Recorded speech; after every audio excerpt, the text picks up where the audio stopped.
When Count Goderich received the letter from King's Landing, sealed with the royal signet, he could scarcely believe it. The Maester read it over and over, and Goderich himself peered at the parchment through a lens until the words blurred, yet the paper never ceased to feel unreal. Guardian of the Bite, an honor the sweet sister, or even the three sisters, had never held. The letter went on to say that if they paid their tribute on time, did not prey on the ships of the Seven Kingdoms, and refrained from pirate-like plunder, their salvaging would be recognized as legal commerce. "Uncle, Lord Arthur says he has fulfilled his first promise to you," said Zon Bonell, the nephew Arthur had sent back. "He may never ask anything of you again, but he hopes you remember his kindness to you and to all the people of the Three Sisters." "You brat," Count Goderich snarled at the nephew who had gone off with outsiders. "Send him this. The Three Sisters will never forget a wrong, nor will we forget a kindness." "You always tell the tale of the wolf and the eagle fighting over the Three Sisters from 1,000 years ago," Zon said. "From now on, the boys of the islands will be hearing the name of a northerner called Snow a lot." "They'll hear my name, too." Goderich straightened, his hunched shoulders lifting. He picked up a slightly rusted sword he had not held in nearly 20 years. "After I've put those two lords and their pirates to the sword." "Come on, Uncle. You can't even manage sisters' stew with a spoon," Zon said, pursing his lips. "I didn't cross the narrow sea to see you play hero. Stay here in the castle and wait on news of my victory." "You brat, I'm not so old I can't hold a sword." While the Count roared, Zon left the castle and made his way to Sisterton. The town square, pieced together from wrecked ship timber long ago, was packed. People had come from Long Sister on the left, from Miss Isle on the right. They pressed shoulder to shoulder, eyes fixed on Zon standing above them on a platform, the royal parchment in his hand. "After this voyage, when we return to the Three Sisters," Zon called so everyone could hear, "we will welcome the first guardian of the bite from our islands." "For the Three Sisters," a few voices cried. More people whispered. Zon's face did not change as he laid out his promises loudly. "Warriors who return alive will receive 10 silver stags, a bolt of cloth from Bravos, and a pot of peach wine from the north." "For the Three Sisters," the crowd's murmurs swelled into cheering.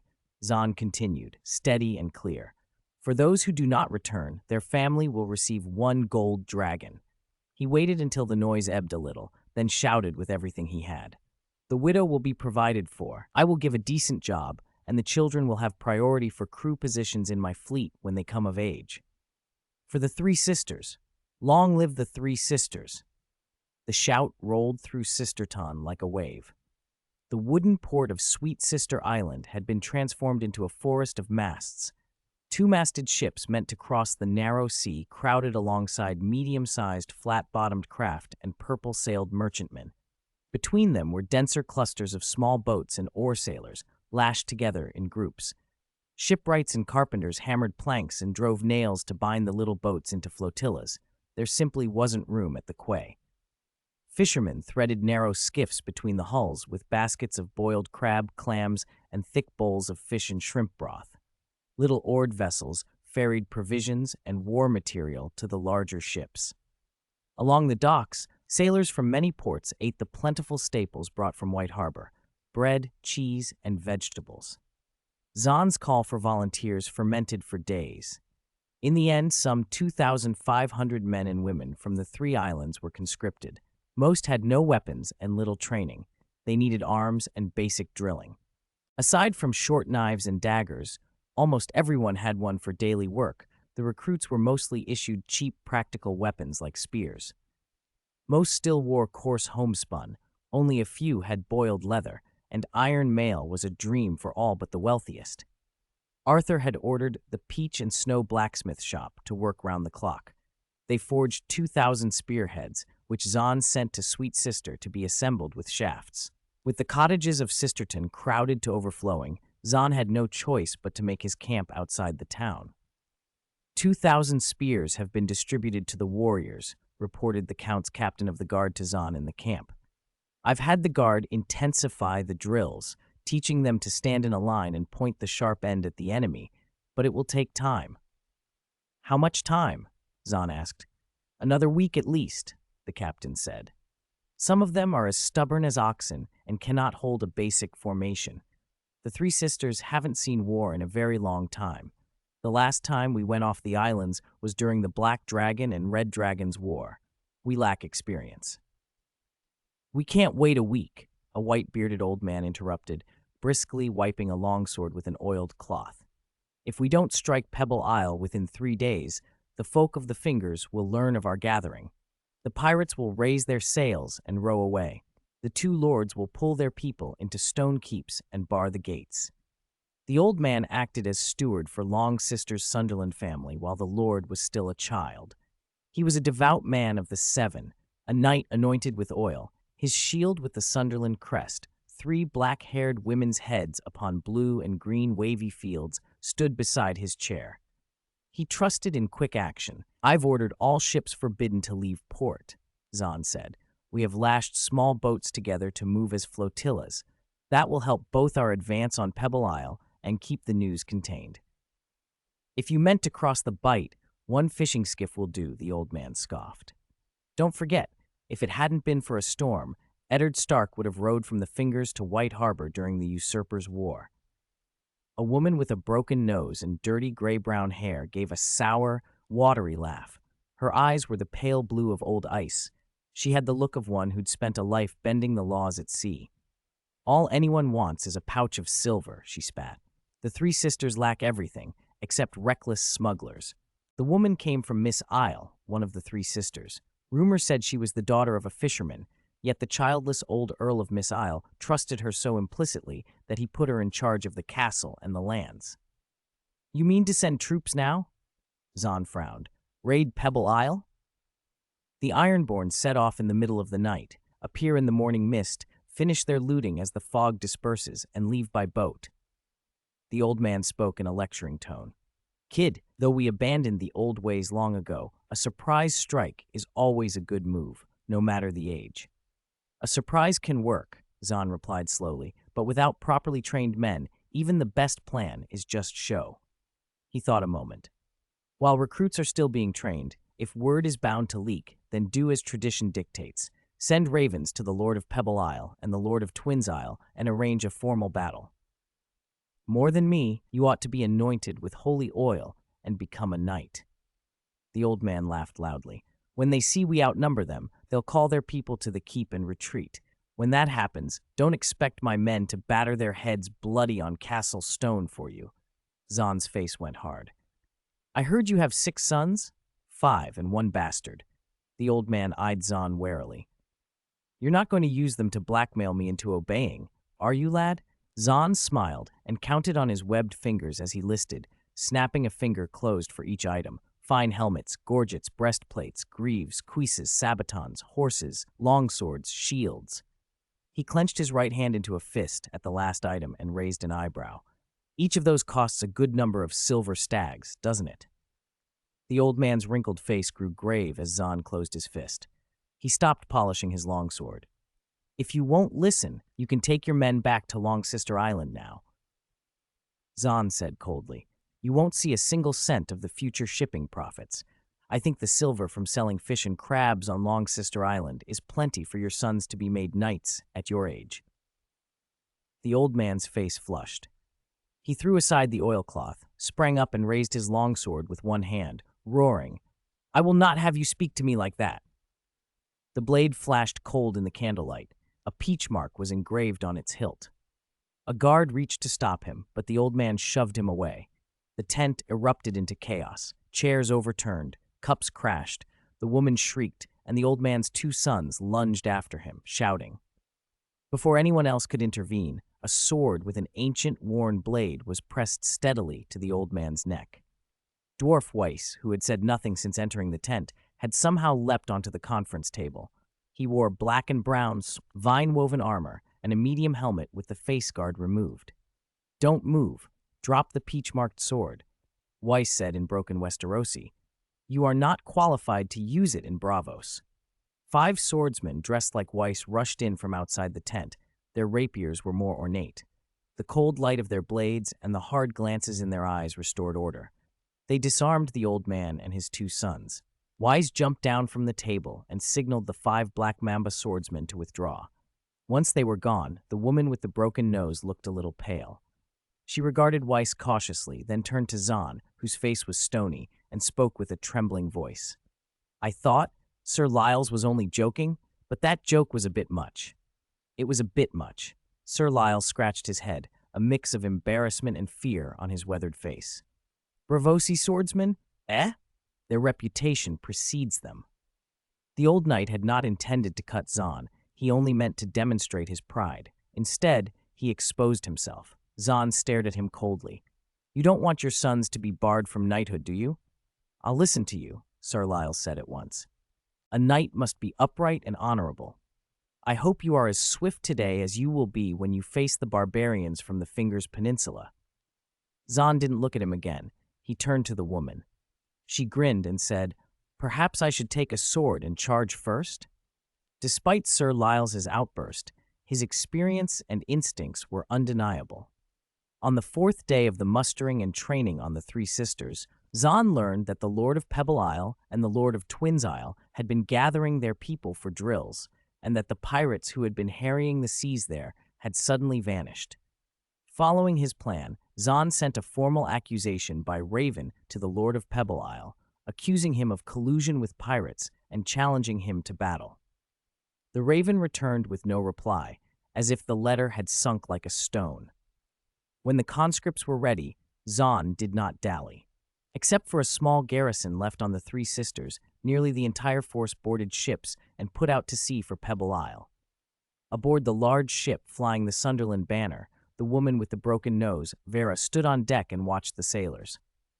Where's your eldest son? She asked Sir Lyles. And I don't see many of the good men who usually follow you. Sir Lyles looked startled, then grim. I had him stay with a handful on Long Sister Island. I urged the lad to leave more men to guard, but he would not listen, insisted on going out with the whole force, and made it known. May the 7 bless those pirates to be as upright as our good lord, Sir Lyles said, closing his eyes in a half-prayer. Vera snorted. Do you really bless pirates for their integrity? She said with a hint of scorn. Frankly, I think you should be captured and sold into slavery. I'm sure your knightly title would fetch a premium for some slave master. Sir Lyles did not bristle. He opened one eye and asked calmly, You've also left men on Miss Isle? I didn't hold back. Vera gestured to the new mail beneath her gambeson. Didn't you see I'm wearing chainmail into battle? Tell me, if you were a pirate, would you raid a poor island that lives on fish and crabs, or would you strike Sweet Sister Island, now wealthy from shipping? Which of the silver stags, gold dragons, bolt cloth, and wine that Zahn promises isn't worth more than our fish and crabs? She added. Sir Lyles appraised her and said, Vera, now I understand why the Earl of Miss Isle trusts you so well. At first I thought it was because you helped Eddard Stark reach Sweet Sister Island during the Usurpers' War, that you had earned a life debt with him. He shook his head. Who would have thought a fisherman's daughter like you could see the world so clearly? Vera gave a sour smile and sighed. A bag of silver coins and a bastard? Arthur stood in the Bravos mansion, a letter in his hand, and paused as if struck. Before Zahn had crossed the narrow sea, they had argued over how best to wage war against the islands. Back then, Arthur had asked an offhand question. You know how King Robert forced Balon Greyjoy to bend the knee, don't you? My uncle told me, Zahn had said. He said the king himself led the army to besiege Pike and fought like a king. Thoros of Myr was first over the walls, Jorah Mormont second, Zahn rattled off as if each name were a coin. King Robert rewarded them well. My uncle said the rewards were worth as much as salvaging 5 large ships. And before that? Arthur asked. Zahn blinked. Before? The Royal Fleet. Stannis' ships and the Red Wine Fleet crushed the Ironborn. People like to sing of courage, but they forget the other things that mattered. Arthur spread a rough map of the Bight on the table. I remember the first time you came to Bravos, you asked why the city had no walls, only 100 islands. Bravos doesn't rely on walls. Ships are the walls. It comes down to ships. This war is the same. The key is how to beat the Ironborn at sea, not storm every crumbling castle on the islands. But the Ironborn are cunning. They sail fast galleys, Ordinary ships can't catch them, Zahn said. If you can't match speed, you have to be smarter, Arthur said, thumb tracing the map. He rubbed the short stubble at his jaw and thought a moment. When you return to Sweet Sister Island, word must be spread that anyone who answers the call will be paid. Don't be stingy with coin or provisions. I'll cover the cost of supplies. Lord, on behalf of the three sisters, I thank you. Zahn rose and bowed so low his face was solemn. I cannot repay you. You owe no thanks. The men are bound to obey their lords. We don't need charity. Arthur waved him down, motioning him to sit and listen. When you take Pebble Isle, bring every fighter you can gather. Find a way to get the word out. What if the Ironborn flee or attack Sweet Sister? Zahn asked. That's the point, Arthur said, drawing the letter from his coat and sliding it across the table. If they leave their ships to raid the island, that's when we strike. Zahn read until his eyes widened. White Harbor will help us, he breathed, doubt and surprise battling across his face. He shook his head. No, they wouldn't. Even you don't believe White Harbor would help, so the Ironborn won't expect it either, Arthur said, meeting his gaze with a confidence he wasn't entirely sure he felt. If you won't trust White Harbor, then trust me. Arthur looked again at the neat, careful hand on the reply. He knew the script. Wilfilda Manderley had written it. That she would send a letter to King's Landing to justify intervention and offer to take part in a war that favored the three sisters was a gift beyond measure. White Harbor relied on access to the sea through the Bight. If the three sisters seized it, they'd be affected. That they would not only refrain from making trouble, but actively help was unexpected. The letter contained no demands, only plans about timing and signals. The more Arthur thought about it, the less sense it made. How had Wilfilda persuaded her grandfather, Lord Wyman Manderley? Mobilizing troops and ships in White Harbor could not be done without his say-so. Arthur had been a courteous guest. He had no right to demand such favor. He rubbed the mermaid necklace at his throat. If the plan succeeded, the debt he owed White Harbor would be enormous. White Harbor, small family dining room, not yet mealtime. Lord Wyman Manderley, fat, content, the picture of appetite, sat already, knife and fork at the ready, attacking a plate of eel pie. Wilfilda entered. Grandfather, you wanted me? She asked. Come sit, Wilfilda. He waved her over. I have something to tell you. I still have work to do. Can it wait until the meal? She asked, hinting fatigue in the tightness around her eyes. Wyman feigned offense. His four chins trembled with mock indignation. What? That snow in Bravos can take most of your time, but your grandfather cannot have a word? When she sat, his expression softened.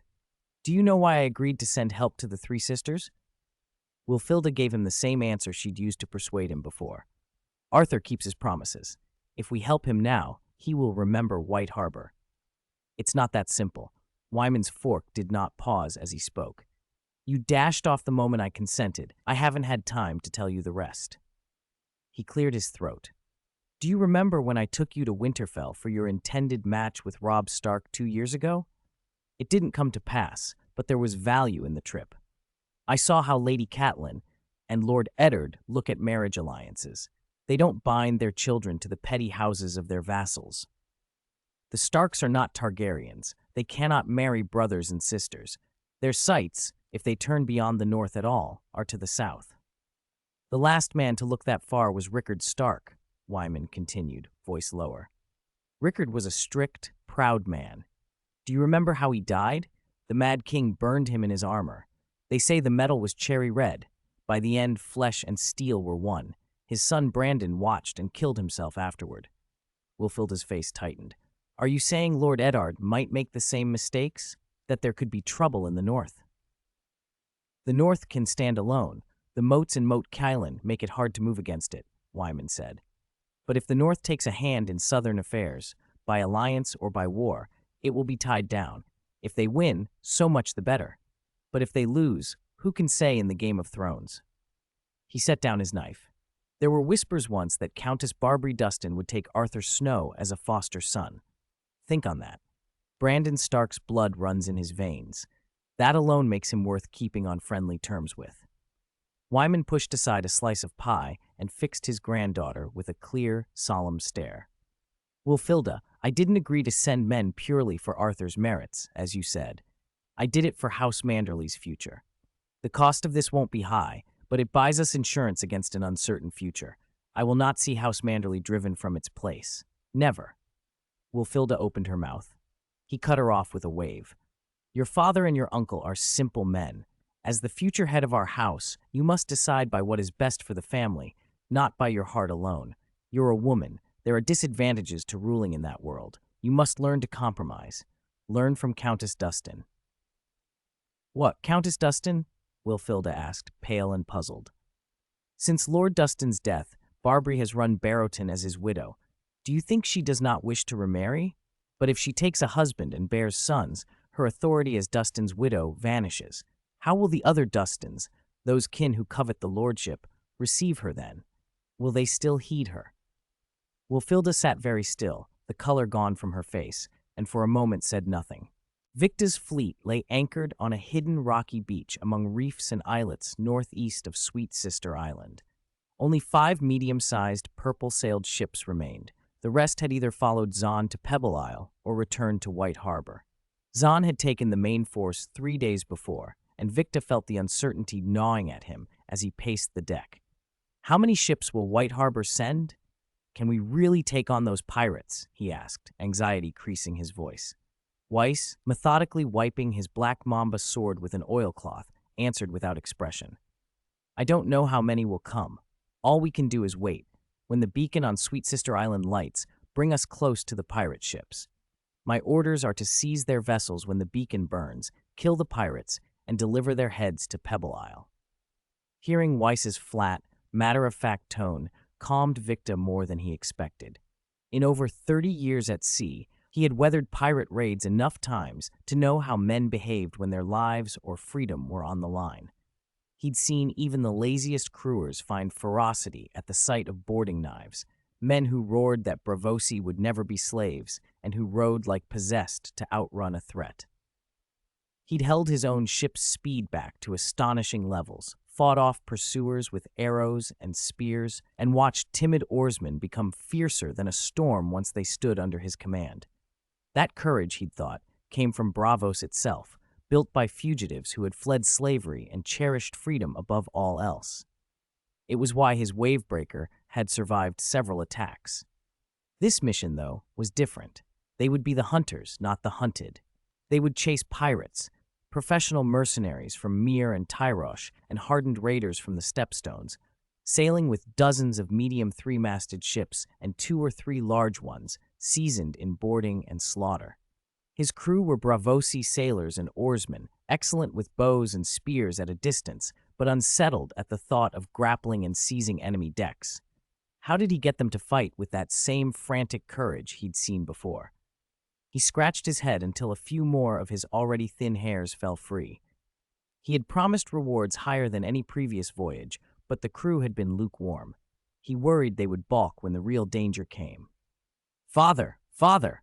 A shout interrupted his worrying. Vickle, his second son, came running across the deck, face alight. A Tau and a Black Mamba swordsman are holding a promotion test on the wavebreaker. Everyone wants to watch. Is that all right? Victa's first impulse was to scold the boy for frivolity, but something clicked.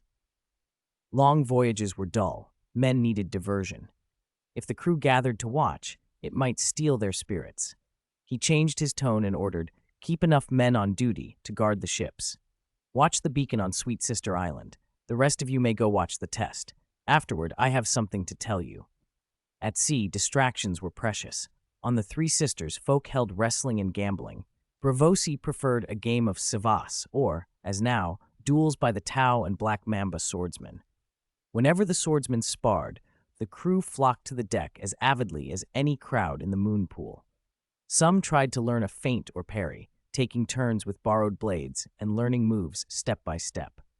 With the fleet becalmed at the rocky shore, the duels became the principal entertainment between fishing and ferrying supplies from the island. When Victa reached the deck, Amos and Jike were already trading blows with practice rapiers. The crowd pressed in, some up in the mast for a better view. Cheers rose at clever attacks. Gasps followed near misses. The two fought like men who had spent every spare hour at the blade, Their skill outshone many assassins Victa had seen in the moon pool. "Keep at his lower body, kid," someone hollered. "Once you break Amos there, you'll be a black mamba." "Don't hold back, Amos. Teach the boy a lesson." That thrust, Jykes, was so fast. How did Amos dodge that? Listening to the crowd's rapturous commentary, Victa felt a steadiness creep back into him. The swordplay, the noise, the small community of onlookers, it all felt like bravos, like the Moonpool's shouts and ballads praising the victor. "Silence! Captain Victa has something to say." The captain of the Wavebreaker called, and the deck quieted. Even Amos and Jike stayed, swords at their sides, as Victa went to the forefront. He rubbed his lucky charm, a silver-plated dagger with a running wolf emblem at his waist. A horn sounded from the mast. Victa's heart jumped. He looked north and saw the beacon on Sweet Sister Island blazing into the mist. The crowd stirred. The captain's shout hushed them. "I believe you all know why we're here," Victa said. Voices around him answered, scattered but fierce. "To wipe out the pirates." "Listen," he went on. "I promised rewards higher than any trading voyage. I know you're uneasy. This will be far more dangerous than hauling cargo. Even with more than 20 Black Mamba and Tau swordsmen like Amos and Jike, this is a different fight." "Everyone knows," someone called. "We'll meet knives and arrows and death." Before I left Bravos, Adult Arthur told me he's forging a type of sword for captains and apprentice captains. It's a mark of rank and honor. Amos, with Jike helping him into chainmail and thin padding, asked, "A sword? Like ours?" "It's not about great skill," Victa said, drawing his own blade. "The captain's sword is given to those who show the mettle to be a captain. Courage is the most basic quality. If any of you are among the first 3 to board an enemy ship in this battle, I promise, on behalf of Adult Arthur, you'll receive a captain's sword and a ship of your own." A murmur rippled through the crowd. "And those who excel and kill many will be given apprentice captain's swords and considered strongly for future captaincies," Victa added. Silence fell for a beat. Then the deck erupted. "I'll be first to board, for the sword and the ship." "For Bravos," Victa let them shout. He raised his voice again, and his age seemed to flash in him. Lines hardened, eyes brightened. "These pirates are cruel. They lock captured captains in crow cages and sell crews to slavers. Don't think them cowards. Those who guard their ships are the elite." His voice climbed to a roar. "Now, let's go. Kill them all. Kill them all." Under guidance from the Three Sisters Islanders, the 5 purple-sailed ships threaded the reefs and formed a wedge, closing on the lighthouse where the beacon burned. As the island's firelight grew nearer, Victa gripped his sword. Vickle tightened the straps of his chainmail and checked his gear. The beacon had once guided Victa into those reefs. What would it guide him to now? Death. It felt less terrible than before. His eldest, Vikui, was in Bravos with Adult Arthur. His third, Vikshan, had become a captain and was charting routes between Bravos and Pentos. He looked at his clumsy son fastening a strap and felt a pang of guilt. "Will you blame me for bringing you here instead of leaving you in Bravos?" he asked, touching the boy's head. "Father, you're old. Why are you fussing?" Vickle shrugged off the hand, voice turning solemn. "If you die in battle, I will take your sword and keep fighting. If you die, I will sail your ship home. If you die, I will become a greater captain than you." Before Vickle could finish, Victa knocked the boy lightly on the head and sent him off to give orders. Victa checked his running wolf dagger and sighed. "It's been a long time since I held a sword. I hope I do you proud." He pushed open the captain's cabin door and stepped to the helm. A lookout's shout crackled down from the mast. "Enemy ship sighted, dead ahead." Awakens, his lookout, who could make out distant shapes but had trouble seeing things close up, called down. 3 large ships, 10 medium ships. "Any White Harbor vessels?" Victa asked. "No other ships." Awakens' voice was steady. "Besides the lighthouse, there are many fires on Sweet Sister Island, suspected pirates ashore and fires lit." Victa squinted through the sea mist at the island. Flames dotted the outline. He saw no other ships. "Have the pirates seen us?" he asked while signaling the trailing ships to hold formation. "They're arranged with 10 mediums closer to the island, 3 large ones behind them," Iwaki reported. "Most are pointed toward White Harbor, a few toward us. They haven't changed since I first saw them." "Report anything new immediately," Victa ordered his son. then turned to the signal officer. Have the other ships close in on the wavebreaker. When we near those 3 large ships, fire 3 volleys of arrows, then go straight into board. Aye. Flags waved, and the helmsman and rowing captain readied.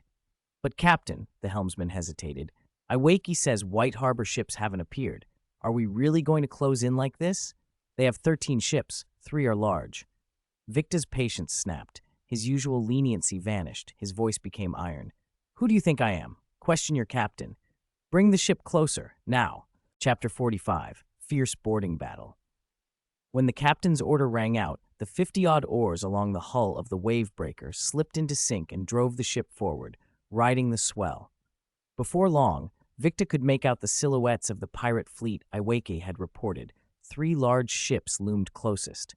From the bow of their own vessel, he could already see the pirate banner on the nearest ship, a skull with a huge beard. That was the sigil of the Mere. They liked their beards and their crossbows, and Victa kept his guard high. The bow of the wavebreaker was crowded with crew and swordsmen ready to board. The dwarf Weiss stood on a 2-meter platform springboard above the prow, one hand on a rapier and the other on a round shield woven from vines. His short frame was sheathed in vine armor. His medium helmet sat with the face guard removed, revealing his blunt, expressionless face. Around Victa, men stood tense and silent, some eyes bloodshot with excitement, others whispering prayers. Only Weiss was calm to the point of dullness. That steadiness steadied Victa in turn, so he copied the dwarf's posture to reassure those watching him. Clang, clang, clang, 3 volleys of arrows, some tipped with fire, arced out from the 5 purple-sailed ships, the signal for the surprise attack. The pirates were clearly unprepared. Screams rose where bolts found flesh, and crude curses filled the air. Enemy attack! Damn it, a Bravosi purple-sailed ship. Look out, put that fire out, or I'll gouge your eyes. Get down. Bravosi scum, I'll gut you for attacking from the shadows. In the confusion, the men on the wavebreaker threw grapnels and heaved ladders, fixing the 2 ships together. Some ran across the springboard already braced against the pirate deck. Others clambered up the ladders. Weiss had gone across first. His rapier was like a black mamba. Its quick point left no slack. In moments, Victa watched 3 men drop where Weiss had been. The others were clumsier. Crossbow bolts took several as they climbed. A swordsman leapt from the springboard with a black blade and was set upon by 3 or 4 pirates and hacked down. One man missed his footing and fell into the surf, swallowed by the waves. Archers, cover the boarders! Don't let their crossbowmen pick us off! Victa shouted. He raised his shield and began climbing the ladder. Watching men climb and doing it under fire were different things. The ship rolled. He had to keep his balance and dodge the mere crossbow bolts. Luckily, enough of their crew were already on deck to draw the enemy's attention, and Victa reached the pirate deck. He breathed a shaky breath. In full chain and iron, a fall into the sea would be death. No sooner had he landed than a thick-bearded pirate in heavy plate charged him, sword whistling. Victa could only raise his shield. The pirate was strong and relentless. Blade after blade forced Victa back until his right foot snagged on something and he stumbled. Losing your footing against a powerful foe often meant the end. Victa shut his eyes, grit his teeth, and reflexively brought his shield arm over his torso, dropping his sword beside him. For a half-second he thought, Vickle, my foolish boy, this is it. I'm old enough to rest. To die in battle, he thought, is not as he had imagined. Then something foul and warm splashed his face. He blinked and opened his eyes. The bearded pirate who had been about to finish him stood stunned, sword slack. A long blade ran through his short, thick neck from back to front. Blood spurted. He gurgled and tried to speak. Father, are you all right? Vickle's anxious voice came from behind the dead man. I'm fine. Keep fighting. Victa wiped blood from his face, snatched up his sword, and forcing himself to ignore the numbness in his shield arm, bellowed orders. Stay coordinated. Don't get isolated. Take out their crossbowmen first. Find their captain or commander. He wanted Weiss to hunt down the officer, but the deck was chaos. The clash of iron and the roar of men made the dwarf hard to spot. With Vickle's help, Victa felled a young mere mercenary who had been shouting, Long live Meyer. Then, he looked past the railing and saw several medium-oared ships under pirate flags closing on the wavebreaker. Everyone on the Wavebreaker, abandon ship. Everyone except Iwaiki, board this ship, Victa shouted toward their vessel. His throat grew hoarse after he had repeated the order twice. He gripped Vickel's shoulder and added quickly, "Tell Iwaiki, if he doesn't see any White Harbor ships in 15 minutes, burn the Wavebreaker." "Father, I don't think they'll ever get here." Vickel pointed grimly at the Wavebreaker's mast. Victa followed his finger and saw Iwaiki slumped upside down in a rope, halfway up the mast, feet higher than his head. An arrow had punched through his right eye. Dark blood trailed down and stained the purple sail. There was little time for grief. Victa flung the hand-and-a-half sword he still held, pinning a crossbowman as he tried to load. He seized the dead bearded man's long sword and drove it into the throat of a mercenary who had been grappling with Jeek in a tangled heap. He tried to haul Jeek up, but felt the soft give of a dagger wound. Jeek lay with a blade in his belly, blood spurting from his mouth. Weapons lay scattered. Victa snatched a battered shield riddled with crossbow bolts when he spotted a pirate trying to sneak up on Amos from behind. He barreled into the attacker, knocked him down, and, while the man begged, brought the shield down on his head again and again until the pleading stopped. Around him the slaughter continued, sword strikes, cries, the thud of bodies on wet wood. Victa's left arm buzzed with pain and fatigue, but he kept moving, killing and propping up the men next to him however he could. The Moor fought like men possessed. They had the advantage of numbers and ranged weapons, and more pirate craft were already trying to close in. But on this deck, for now, their blood answered every shout and every order. Chapter 46. I Can Also Talk. After another brutal fight, Victa discovered that his second son, Vickel, who had been fighting close beside him, was gone. He had no idea how many men he'd cut down that day, or how many times he'd raised his sword and shield. All he knew was exhaustion, a hollow, bone-deep fatigue that hit him like a wall, and he collapsed. He fell against an unfamiliar corpse and lay there, soaked in blood. An arrow had lodged in his shoulder guard, the half-helm that had sat on his head had long ago been knocked away, and a sword had opened his right calf with a ragged gash. The world around him was a roar, heavy breathing, pleas for mercy, the wet sounds of blades through flesh, arrows striking shields, the animal cries of men as they died. Victa gulped air and prayed inwardly. New and old gods, anyone who listens, give me a quick end. The gods did not answer. The battlefield swallowed him with its noise and motion. For a while, the living ignored him. When his legs would no longer let him lie prone, he managed to squirm upright and lean against the ship's rail. He tugged off his heavy chainmail with aching hands and looked around. Dwarf Weiss was still fighting. His face was that same dull, placid mask, but his movements were astonishingly quick, considering his battered state. The pirate and mercenary boards on the deck of the large ship had been cleared. Victa spotted Vikui, young, energetic, leading the crew in a pitched struggle against reinforcements that had come in medium-sized longships flying pirate flags. The lad moved like youth itself. Victa felt both pride and a bitter pang. If only he were young again, could he have slain 2 more men, he wondered. He watched the sea. Of the 5 purple-sailed ships in the pirate fleet, one had inexplicably broken formation and plowed into one of the pirate longships. 3 of the purple-sailed vessels were engaged with the pirates' other 2 large ships. On one of those pirate galleons, the gaudy skull flag had been cut down, but it was far from decisive. Several medium pirate longships had ringed it. Bravosi sailors and swordsmen on board were fighting as desperately as they could. Pirates ashore had noticed the battle and were busy boarding the 3 large ships in waves, trying to retake them. Victa's mouth twitched in a bitter smile. His plan had been to catch the ships undermanned while the pirates were ashore and prevent them from escaping until the White Harbor fleet arrived. He had misjudged both the number of pirates left aboard and their will to fight, and he had overestimated how quickly White Harbor would come. He closed his eyes and prayed again, raw and thin. Gods, spare my crew, spare Vickel. If he lives, he will make a fine captain. This time, the gods, or Lady Luck, seemed to answer. A long, drawn-out horn cut through the chaos from the direction of White Harbor. On the horizon, a fleet bloomed, tiered like waves. From their masts flew the Merman banner of House Manderley. Over 50 ships of every size closed in, dozens of heavy warships with reinforced rams in the center, fast medium galleys skirting on the right, and small boats and slow cogs to the left. A lookout on a medium pirate ship saw them and tried to beat a retreat, but tangled with the purple-sailed vessels and the other pirate craft, there was nowhere to go. The White Harbor fleet moved like a crescent scimitar, sealing off any hope of escape. Realizing they were trapped, most of the pirate crews and hired cutthroats gave up fighting. The few who kept struggling were soon overwhelmed by disciplined White Harbor soldiers. Some of the plunderers from Sweet Sister Island had already fled into the hills and woods when they sighted the reinforcements. Others surrendered when nearly 1,000 Manderley soldiers began to disembark.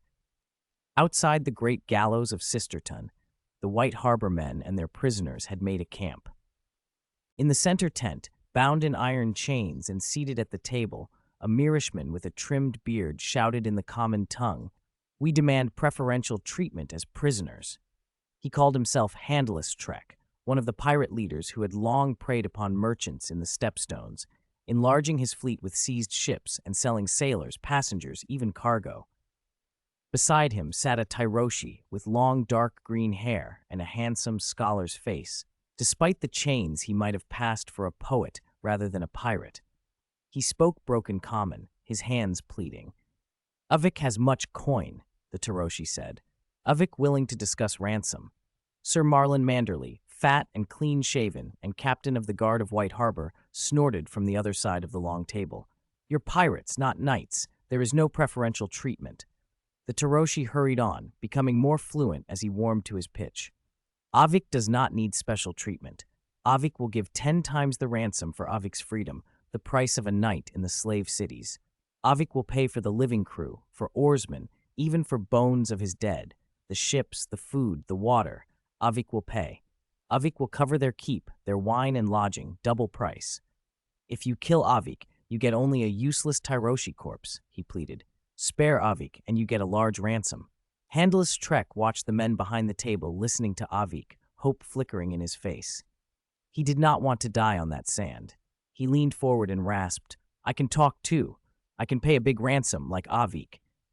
Sir Marlon frowned and looked to the 2 men at his flank. "What do you think?" he asked.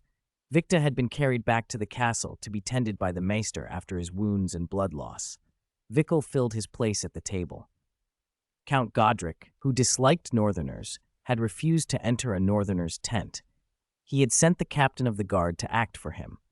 Chapter 47. Obey Orders. In the naval battle, many of us died, and our ships were badly damaged. Vickle's chainmail had been cleaned, but the marks of blades and hooks still showed like scars. "You buy your lives and freedom with ransom. How do you put a price on that? Who pays for it?" he demanded. "What a joke." Handless Trek spat, his voice thick with bitterness. "Bravosi, never our enemies until you ambushed us, killed our men, took our ships. Did you expect my crew to let you butcher them without fighting?" "You are pirates," Vickle said. "Pirates?" Trek rattled the iron chains that bound his hands and grinned bitterly through his beard. "Call us what you like. We're the losers now." Before Vickle could answer, the captain of the guard cut in, voice hoarse with fury. "You still smile? You burned Sisterton and slaughtered its people. That's a fact." He jabbed a finger toward the gallows outside the tent, blackened by flames. "Ransom? To hell with your ransom. I've got more than enough ropes. The ones who fled to the hills. We'll take them down and hang them too. In a few days, flies will swarm your corpses, crows will peck out your eyes, and hyenas will tear your bellies and feast. Avik is willing to pay for what was done." Avik, standing beside Trek, spoke quickly, conciliatory. "How much will Avik have to pay for the dead, the burned houses, the damaged ships? We can discuss it. Avik can even persuade those who hid in the hills to surrender and swear to the 3-headed god that he will never trouble these seas again." Trek did not echo him. "Where were you when we were burning and killing?" he snarled, the contempt under his tone raw. "You didn't say a word then. You wait until we're bound to be pretty and submissive. Were you hiding in the castle, thinking up your noble speeches, or preparing your ropes?" Before he finished, the captain of the guard sprang up and struck Trek full in the face. The pirate toppled to the ground. The fire was meant to draw us out. Count Godric saw through your trick and ordered us to hold the castle, the captain snapped. Following orders?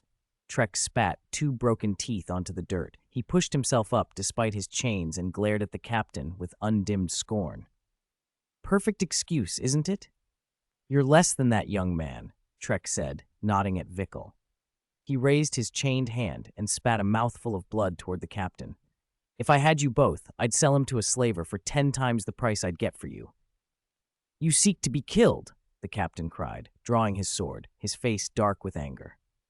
Trek stepped back nimbly.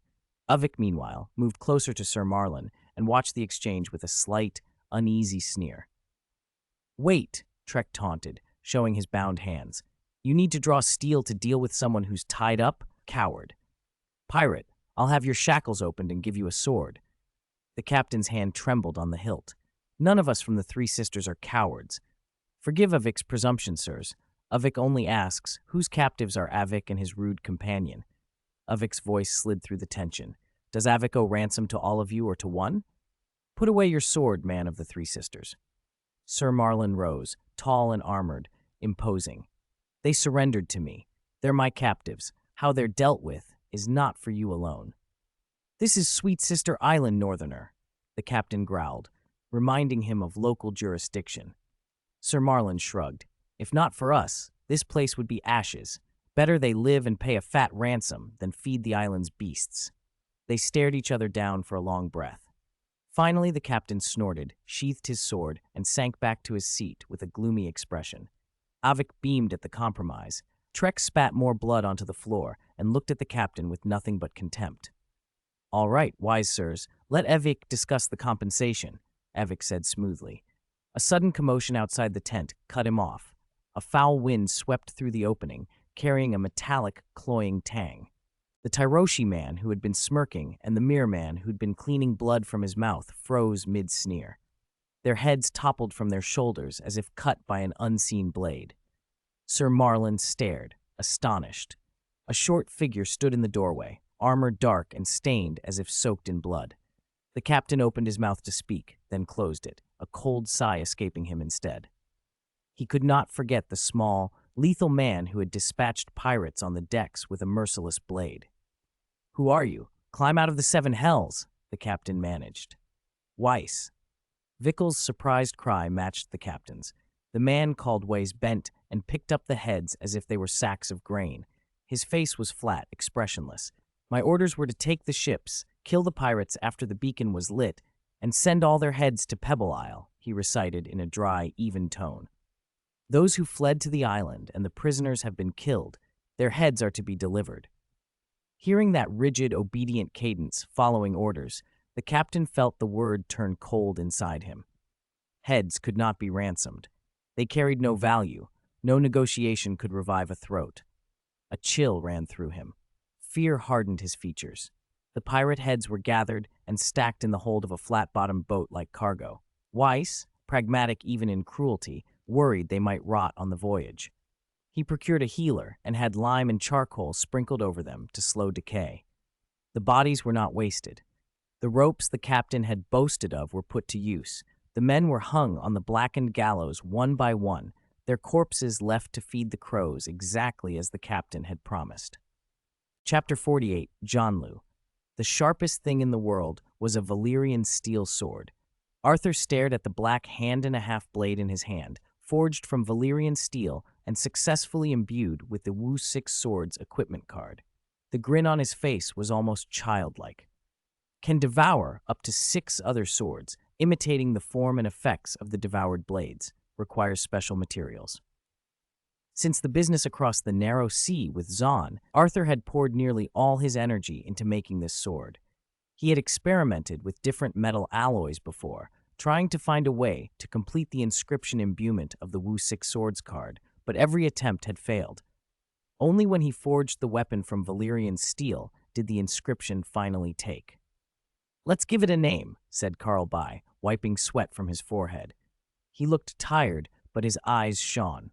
The Summer Islander had studied Valyrian steel's melting process in the free cities of Qohor.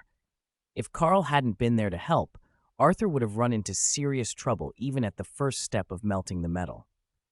For a smith, being involved in the creation of Valyrian's steel sword was an honor second to none. Arthur looked at the inscription on the blade and said the name he'd already decided on. I want to call it Jonlu, the Valyrian steel sword Jonlu. Jonlu? Carl raised an eyebrow. Why that name? Does it mean something? In my homeland, Jonlu is the name of a benevolent sword, invincible, but without a will to kill. Arthur drew from the pair the sword he had forged earlier, the yin-yang twin swords, and pulled out the male blade, the one with virtue engraved on its hilt. Yin-yang twin swords, the male sword has a positional affinity toward the female sword, only effective for the host. Are you going to test it? Carl asked. Yes, but not the usual way. Arthur brought the two swords together and activated Jonlu's inscription. The indestructible Valyrian steel of Jonlu seemed to dissolve. In Carl's disbelieving eyes, the black blade turned into a flowing pitch and lapped around the male sword.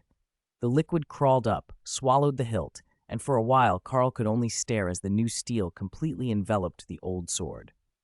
When the swallowing finished, Jonlu's black blade deepened in color, and after another quarter hour had taken on the exact shape and every detail of the male sword from the yin-yang twin swords. How is this possible? Carl murmured, utterly baffled. Having studied Valyrian steel melting in Qohor, he knew the metal's properties: hard, sharp, resistant to heat, but not liquid. This overturned everything he thought he knew. He cautiously touched the blade with an index finger. Is this magic? Arthur gripped Jonlu's hilt, closed his eyes, and checked the positional sense inscription of the yin-yang sword. Satisfied it worked, he explained.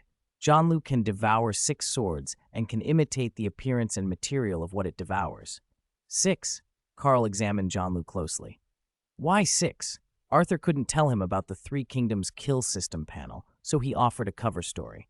In Westeros, the 7 represent the gods' faces. The 7th is the stranger, death. Maybe that's why it can only take 6. Carl shook his head. I don't think that's it. The ability this sword shows, it's more like what the faceless men do.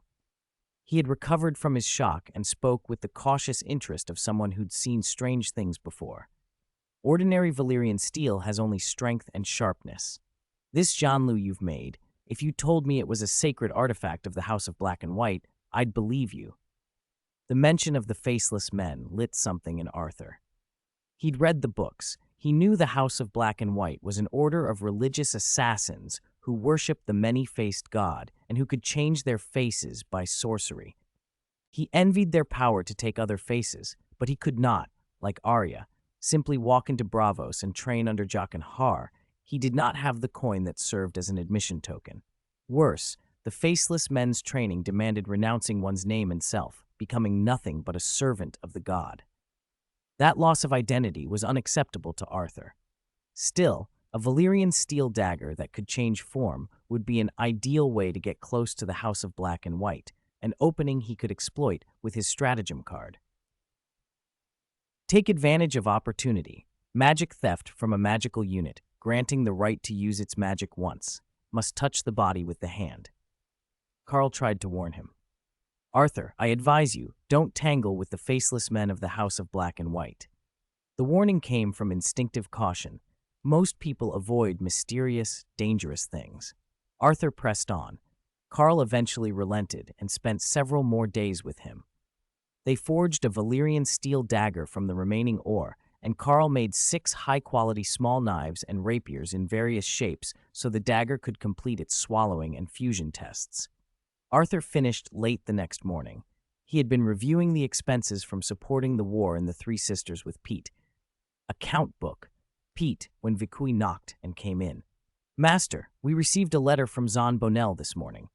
Vikui drew the letter from his bosom and set it on Arthur's desk. The wax seal bore the Bonell family crest, the spider crab. By Arthur's reckoning, the war should have reached a decisive phase now. Arthur stifled a burst of anxiety, broke the seal, and read. Good. Zon and the others did well. He paced as he read, excitement brightening his face. The pirates took advantage of the empty Sweet Sister Island to launch a surprise attack and landed. Sweet Sister Island lit the beacon to call for help. Victa held them, and the White Harbor fleet arrived on time and annihilated the pirate band. Zahn put all the pirate heads on pikes around Pebble Isle Castle. It threw the castle defenders into chaos, and they broke through in a single stroke. The Countess of Twins Isle, hearing Pebble Isle had fallen and the pirates were destroyed, surrendered, and sent her heir to Sweet Sister Island to serve Count Godric as cupbearer. If that's true, then that's great. Account book. Pete let himself slump back into his chair in relief. Pete had been overseeing supplies for the three sisters, and watching gold dragons flow out of their coffers had kept him tense. Half a minute after finishing the letter, Arthur sat and gave orders. Vakui, take this to Shable Caffey. Tell him we've fulfilled his contract and to send the remaining 20,000 gold dragons worth of supplies. Yes, master. Vakui left. Arthur turned to Pete.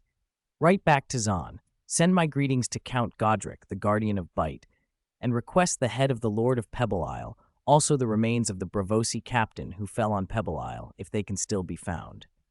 And, he hesitated, write a letter to Miss Wilfilda of White Harbor. No, forget it. I'll write that one myself. The soldiers on Pebble Isle and Sweet Sister Island had risked life and limb.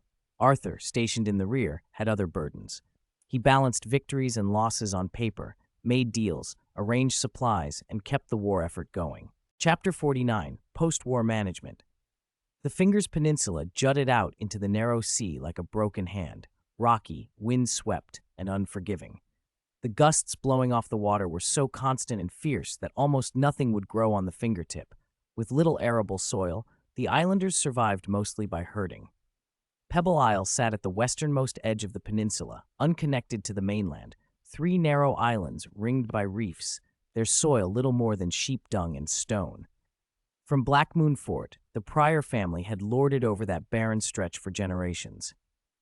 The first time I saw the Pryor's banner, I thought it was a golden ship standing upright. The Storm's first mate had whispered to Zahn on the voyage in. He was a man whose life depended on smuggling and a talent for gossip. I kept thinking, nice as a ship might be, set it upright and it'll sink. Then some Fingers smugglers told me it's supposed to be an eclipse. Now the eclipse had been taken down. The Pryor flag was gone from the gate, the towers, the Great Hall, replaced with the Bonnell gray-green banner with the spider crab.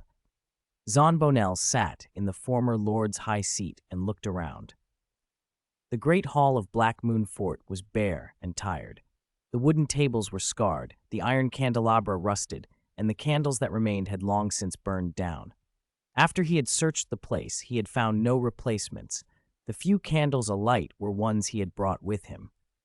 Even more oppressive than the gloom was the smell. Sheep dung, unwashed bodies, and the stale breath of too many people cramped in too small a space.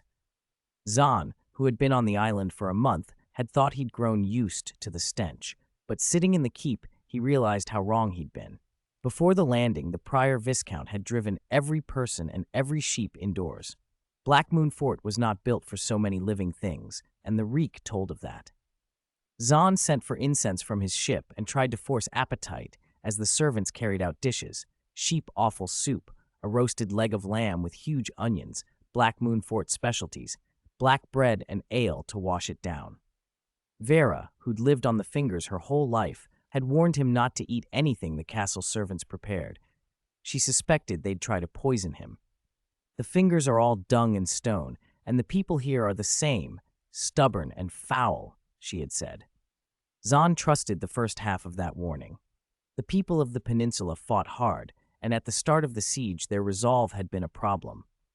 But once the pirates' heads speared on pikes outside the gate greeted them, and the Pryor Viscount swung in the crow's cage before the gate, the castle's resistance collapsed, and he'd taken it with little effort. As for poisoning, this castle didn't even have a maester. Where would they get anything besides sheep dung? And if the cook had mixed dung into the food, Zahn had a nose and a stomach of his own. Still, to be cautious, he followed Vera's advice in one way. He had his own ship's cook taste the first bite.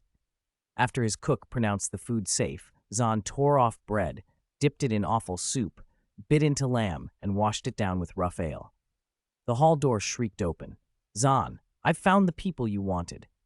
Sir Lyle strode in, followed by guards escorting 3 nervous figures.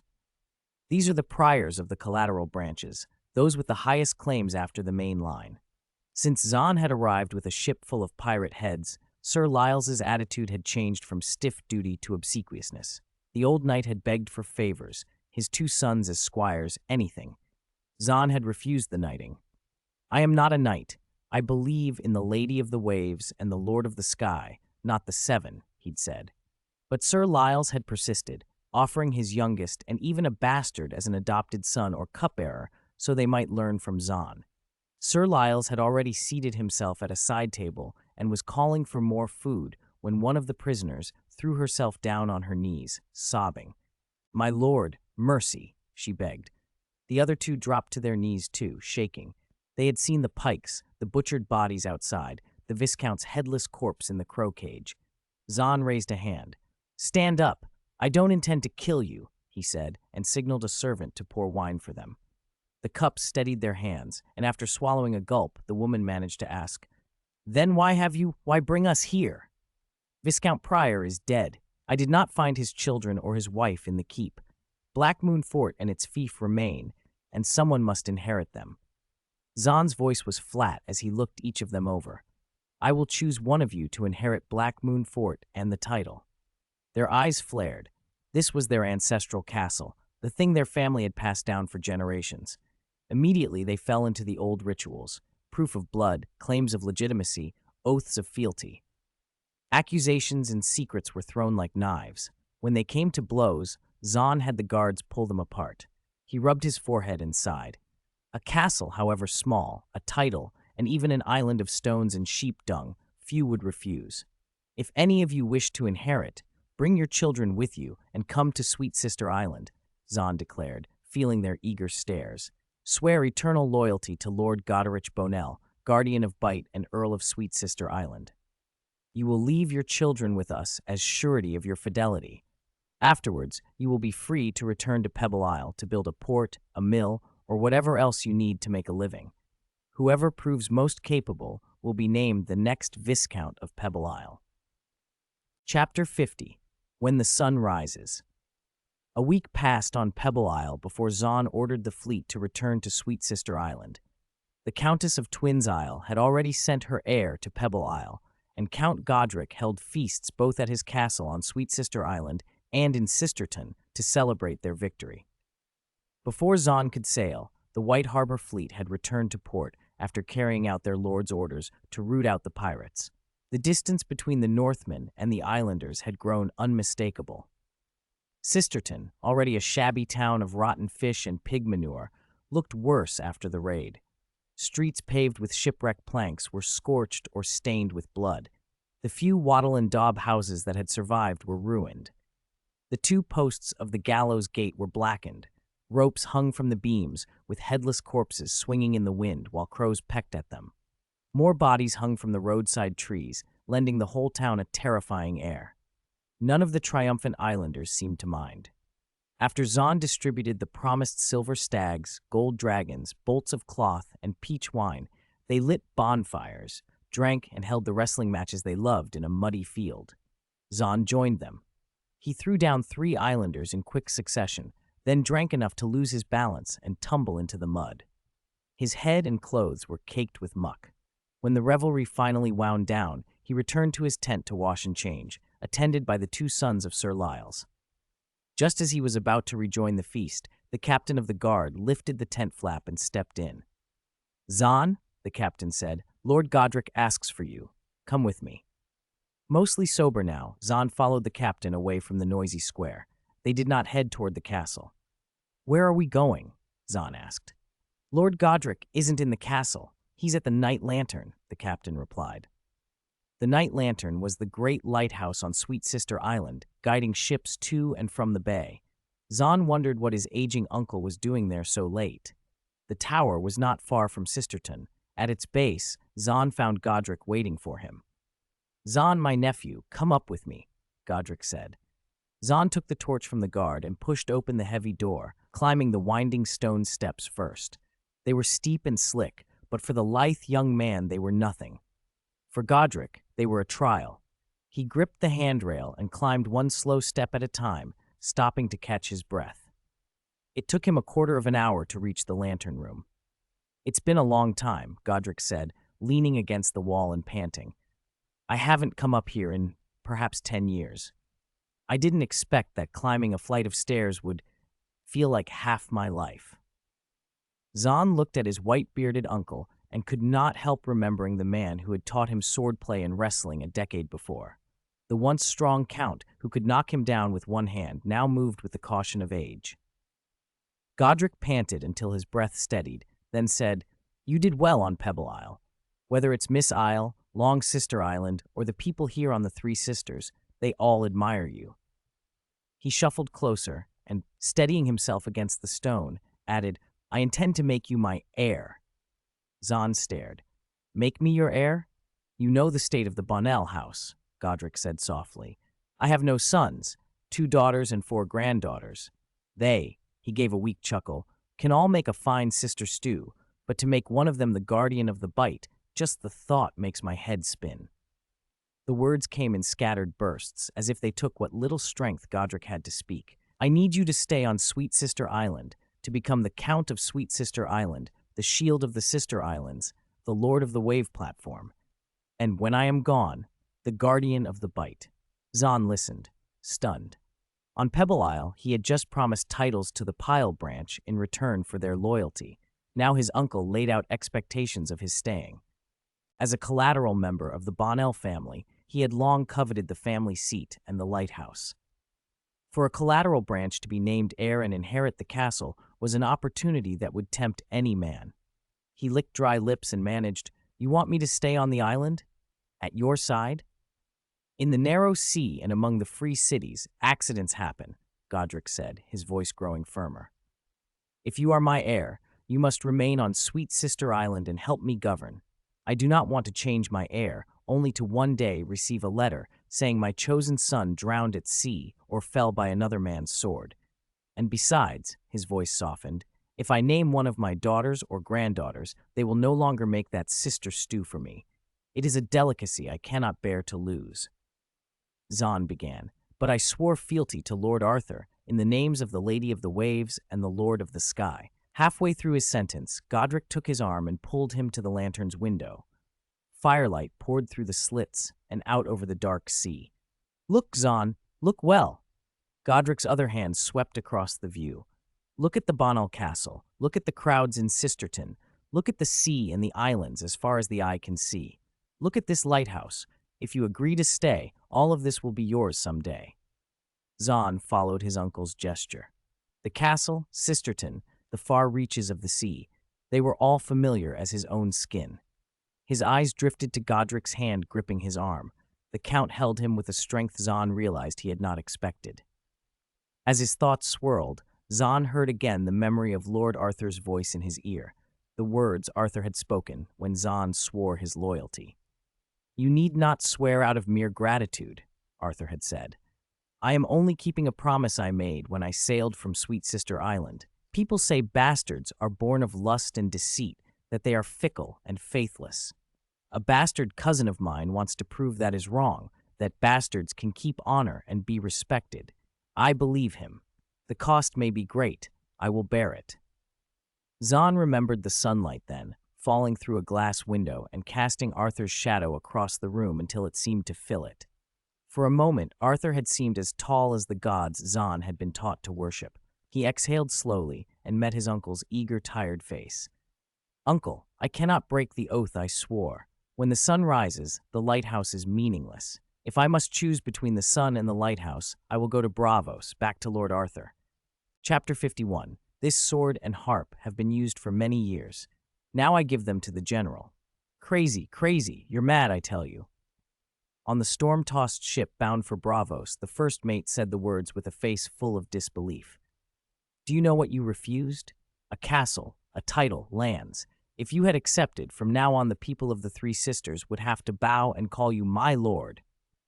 "No, it's my lord," Jimmy Sunderland corrected the first mate's slur, looking at Zahn with obvious admiration. "He's not mad. Renouncing a lordship to keep an oath, that's an honorable thing. It's the sort of thing the Kingsguard would do in their white cloaks and armor. Jimmy Sunderland had chestnut curls and a fresh, boyish face. He wore a white cloak with a diagonal red stripe. The youngest son of Sir Lyles, he had been squire to his father and older brother, dreaming of knighthood and impossibly high honors like the Kingsguard. In Westeros, knighthood was more than equipment and skill.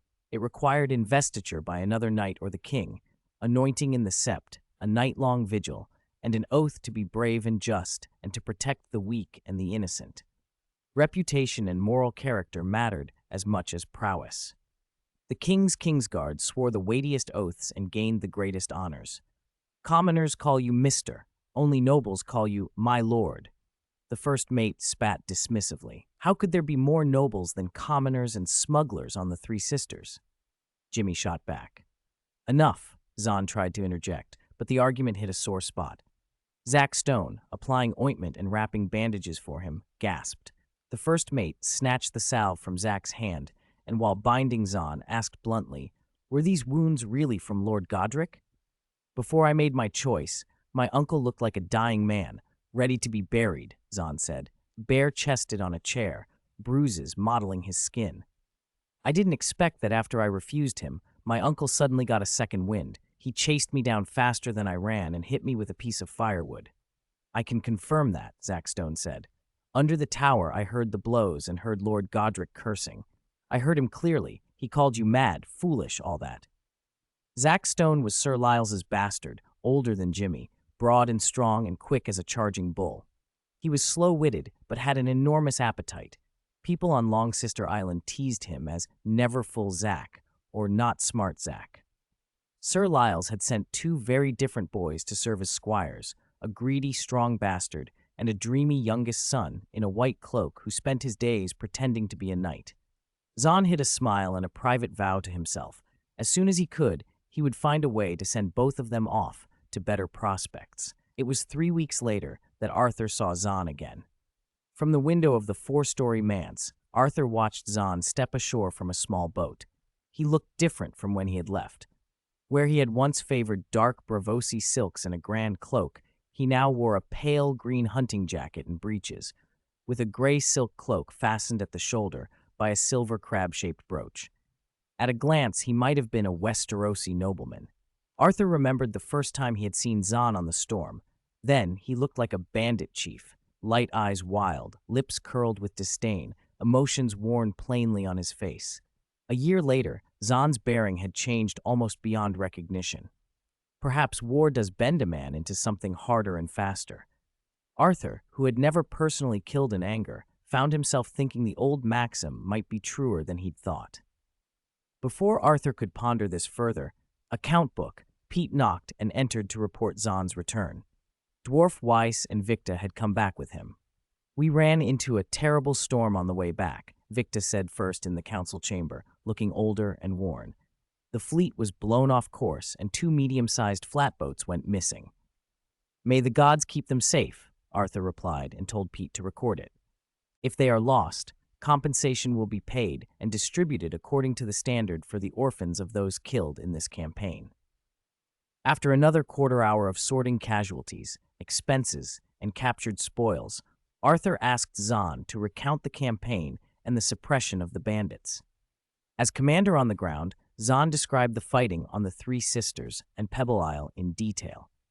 His report brimmed with tactical notes and practical observations. Arthur, who had never had to kill by his own hand, found himself learning much. Zahn's account revealed a clear grasp of conscription, logistics, personnel management, and decisive command. He spoke with confidence, his demeanor steady and dignified, the bearing of a capable lord. When Zahn finished, Arthur and the others heard the part about Count Godric's offer. Godric had proposed making Zahn the heir to Sweet Sister Island if Zahn agreed to stay, but Zahn had refused. The room fell silent, then respect spread among them. A count book, Pete's jaw dropped. Born in Fleabottom, he knew the value of a lordly inheritance. Victa, who had spent 30 years along the narrow sea, glanced at Zahn with unspoken admiration. Letting go of a ready-made castle took uncommon courage. Even Victa's eldest son, Vikui, who had once been at odds with Zahn and the Islanders, bowed his head and apologized. I was prejudiced against the people of the Three Sisters, Vakui said. I spoke too harshly to you. Please forgive me. Karlby, a summer islander with a culture very different from theirs, and the taciturn dwarf Weiss both praised Zahn for keeping his oath. At that moment, the room buzzed with approval until a metal note cut through the murmur. Clang! Arthur had drawn his sword. Everyone turned, surprised, as Arthur fondled the blade at his waist. This sword has been with me since Winterfell, he said, stroking the blade of the female of the yin-yang twin swords. It's one of the first 4 Black Mamba blades I had forged. 2 went to my closest cousins, 2 I kept. I can't think of anything more fitting to honor your oath and your loyalty, so I give this to you. My lord, you don't have to do this, Zahn said, though his webbed fingers already tightened on the hilt as if afraid someone else might take it. He understood the meaning, that for Arthur to give him a sword kept only for close kin meant he was being treated like family. Arthur smiled and added, his gaze sweeping the assembled men before settling on Zahn Bonell. I also have an announcement. Once the affairs in Braavos are settled, I will travel to Starfall City. While I'm away, I entrust the governance of Braavos to Zahn. He will manage things in my stead. Zahn's loyalty and talent made him the natural choice. Arthur thought of Count Godric, cunning, bald, an old fox. In overview, Godric would profit either way. If Zahn remained, he'd have a loyal heir nearby. If Zahn left, his nephew's reputation for honor would be secured. Arthur chafed at the man's games, but the maneuver had shown him Zahn's true mettle. Arthur also rewarded Victa's efforts on Sweet Sister Island. He approved Victa's request that his second son, Vikal, be given command of the fleet and stay in Braavos to assist Zahn. To seal the appointment, Arthur promised to forge Vikal a unique captain's sword of his own. Zahn's triumphant return also meant the insurance merchant Sable Caffey could no longer dodge the 20,000 gold dragons owed under the contract. In Westeros, 1 gold dragon could buy a lame nag. 20,000 was a fortune. First, he refused to pay, saying he had to verify the claim. Pete the accountant reported to Arthur, guilt written across his face. Now he says the sum is too large and wants to pay in installments. According to him, the 20,000 will be spread out over a year.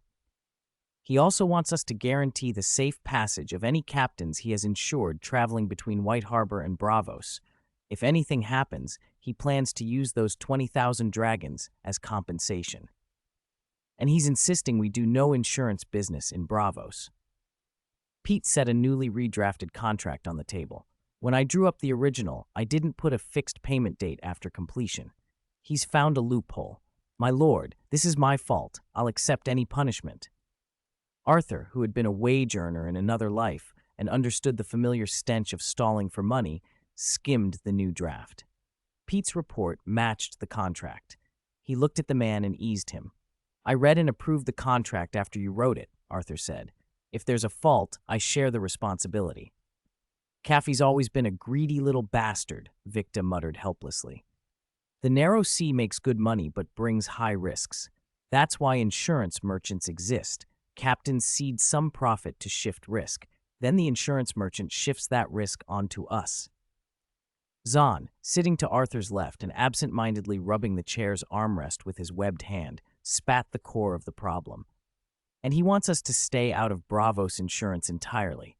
If the mercenaries don't get their commission, what do you think they'll do? Before anyone could answer, Zahn answered for them. They have swords.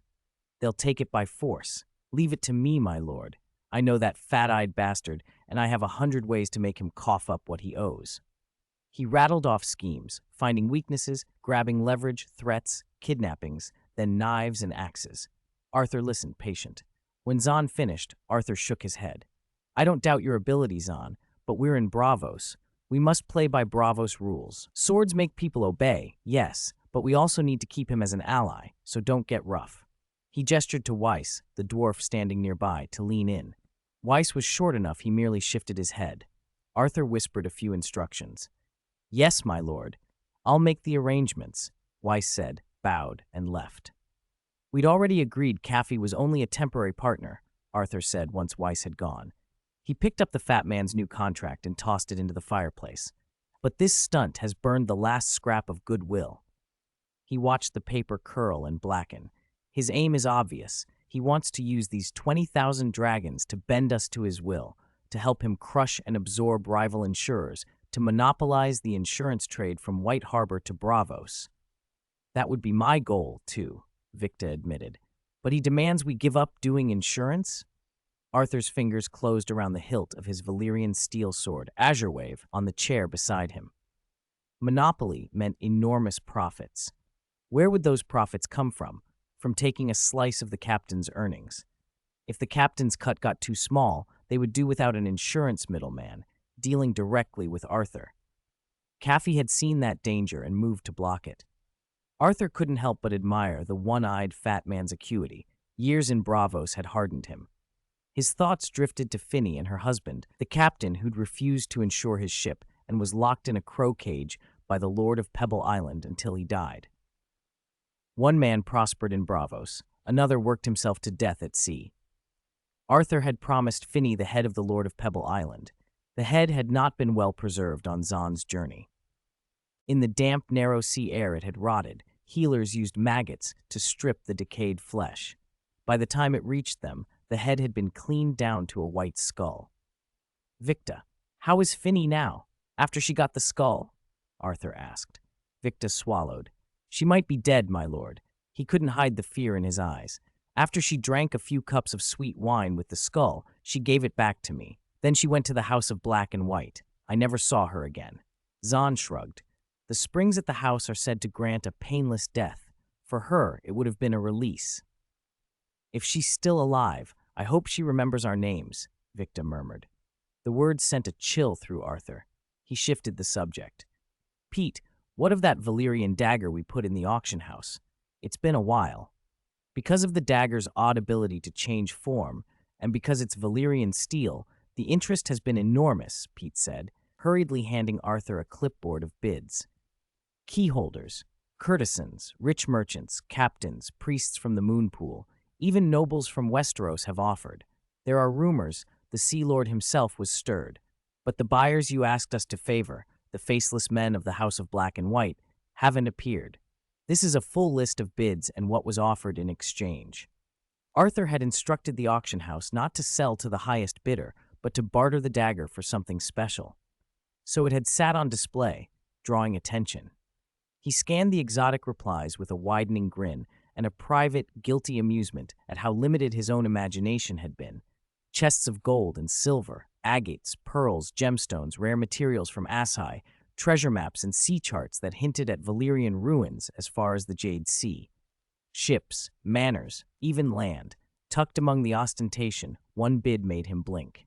Bidder, courtesan, Black Pearl, Balearis Otheris. Offer, an unforgettable experience. Arthur's silent astonishment became an awkward cough. Since their parting at the moon pool, he and Balearis had not seen each other again. He had thrown himself into blacksmithing, swordplay, paperwork, running the businesses, and into take something from nothing. Since Zahn left and the fighting at Pebble Isle began, he'd been so busy he'd hardly had time for the high-end pleasures of Braavos. All right, he said, clearing his throat and forcing his voice light. Back to your tasks. Zahn, you'll need to get up to speed on how our Braavos business is run. Ask questions. As for Kaffee, don't worry. He folded his hands and watched the last flakes of the contract burn. I'll pay him a visit myself one day. The world isn't only about force. There are human relationships to be managed. Chapter 53, Doghead Roar. When the Titan roared, Braavos slipped into night.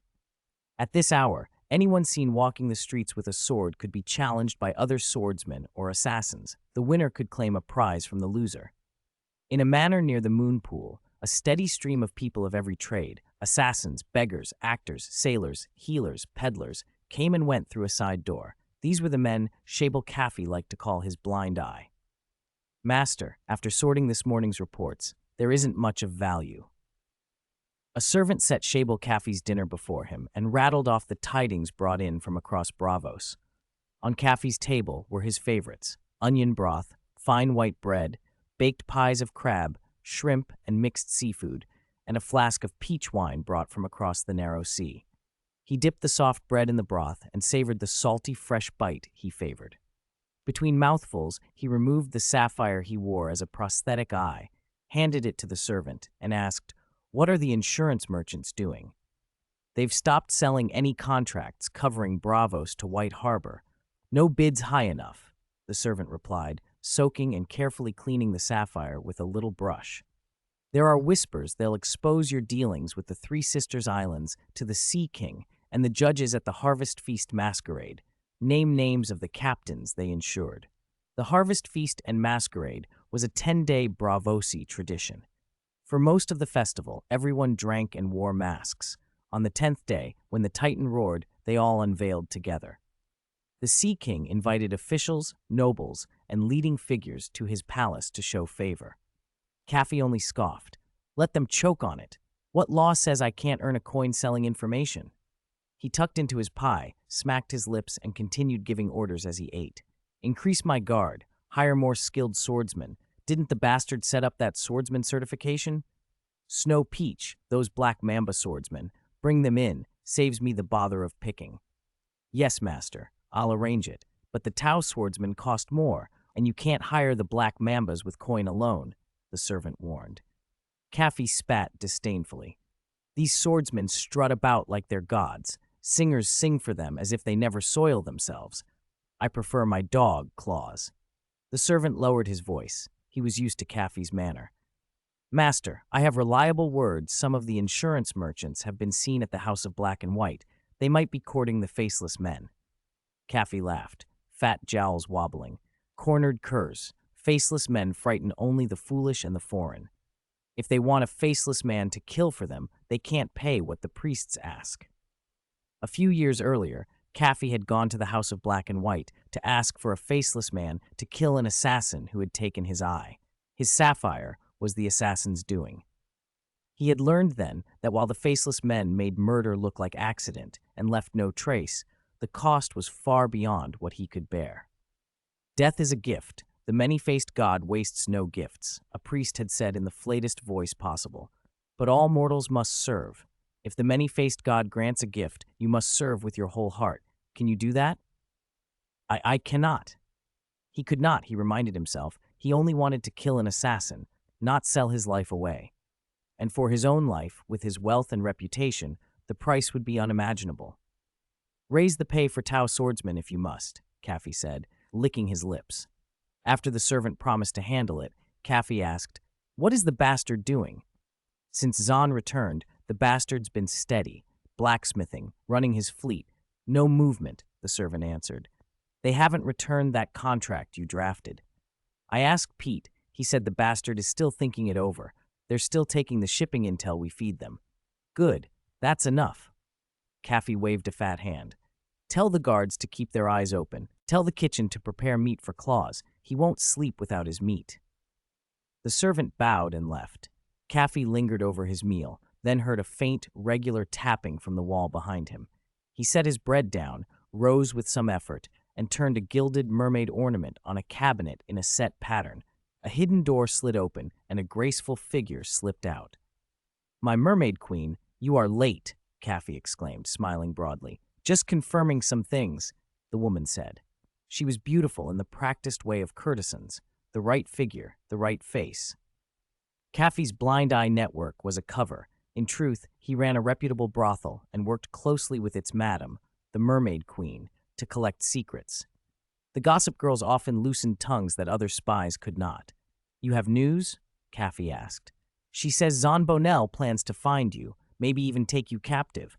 But Arthur Snow stopped him," the mermaid queen reported, then told the whole story of Arthur and Zahn's meeting in breathless detail, even the whispers Arthur had given Weiss, as if she'd been at the table herself.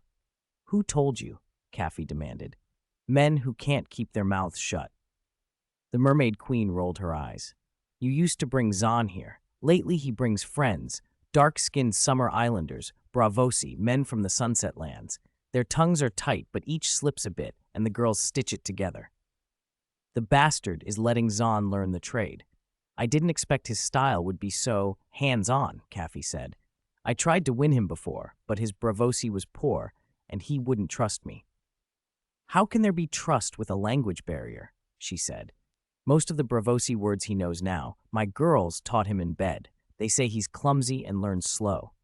She offered more than gossip: ship movements, sailing times, destinations, which vessels had insurance and with whom, snippets of customs house goings-on, plans for the harvest feast and masquerade, and a rough list of invitees to the Sea King's table. Names were prominent: Arthur, Shable Caffey, the Black Pearl, even the Mermaid Queen herself. After a quarter-hour longer than usual, the exchange was finished. The Mermaid Queen slipped back through the hidden door in a practiced, charming manner. Caffey reread the notes. He scowled, reading that Arthur Snow disliked his method of finding loopholes in contracts. "I don't care if the bastard likes it or not," he muttered, snapping the ledger shut. "I like my dog claws. Can I make everyone into claws?" Even if the bastard disliked him, Caffey thought, he would still have to come to Caffey with a smile to talk over that 20,000 gold dragons. The thought warmed him. He had incense lit in his bedchamber, lay on his velvet bed, drew the silk quilt up, and slept like a fat king. Roar. When the Titan roared again, signaling morning, Caffey woke refreshed but oddly damp. He blamed the sea air and shuffled to the fireplace to warm himself. He lifted the quilt and a fetid metallic smell hit him. There and then, the sight stopped him cold. A bloody dog's head lay at his feet. He knew the face at once. Claws, his beloved dog. The scream that tore from him was thin, high, and animal, enough to drown the Titan's roar. He kicked the head off the bed, retched and sobbed. Sweat and bile slicked his skin. The velvet was soaked in blood, sweat, and urine. Bang, bang, bang! Before he could steady himself, someone knocked at the door. Caffey froze, then heard the servant's voice from the hall. "Master, the bastard has come to see you." Chapter 54. Fear Hurts More Than Claws. Arthur and Weiss had been waiting in Shable Caffey's luxuriously furnished reception room for half an hour. Arthur wasn't displeased. Knowing why they had come, he sat patiently for the one-eyed fat man to arrive. Seeing Shable Caffey's round figure again, he couldn't help recalling a line Sirio Forel, the Sea King's master-at-arms who taught him the water dance, liked to repeat: "Fear wounds more than a blade." Shable Caffey looked every bit as shaken as those words implied. His face was as pale as paper. The jeweled covering that usually hid his blind eye was missing. His clothes were rumpled, and his legs trembled so badly he needed 2 servants to support him. In the conversation that followed, the usual shrewd composure was gone. Shable answered almost without resistance, every sentence hollowed out by fear. Before leaving, Arthur decided to press his advantage and mention the fat man's beloved dog. "Where's your dog? If I remember right, it's called Claws. You two are always inseparable. Why didn't I see it today?" "At first it would just bark at me and bare its teeth in that oddly endearing way," Shable replied, his voice thin.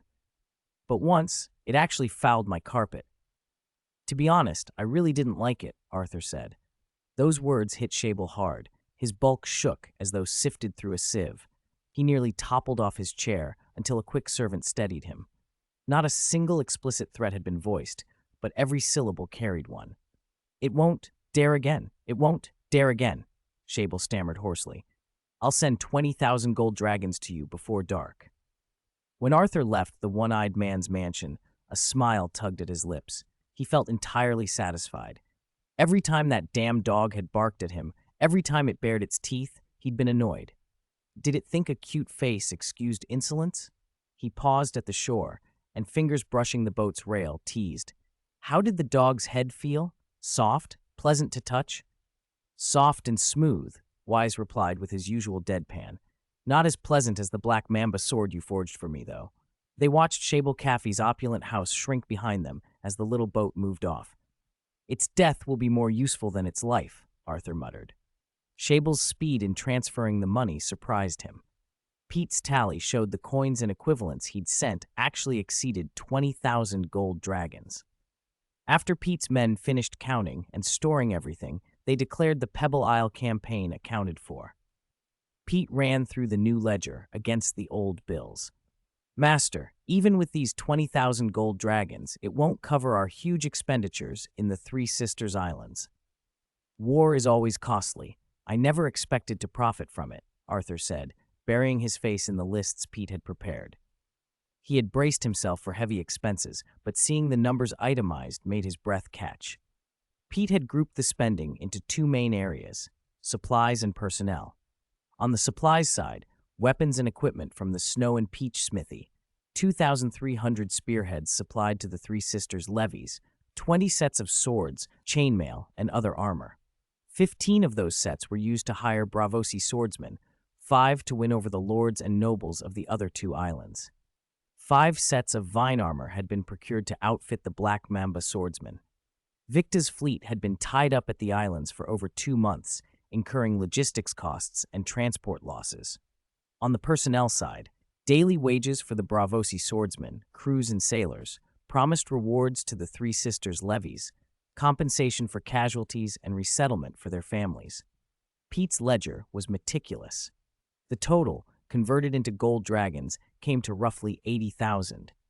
Beyond the coin, Arthur now owed House Manderley of White Harbor a very large favor.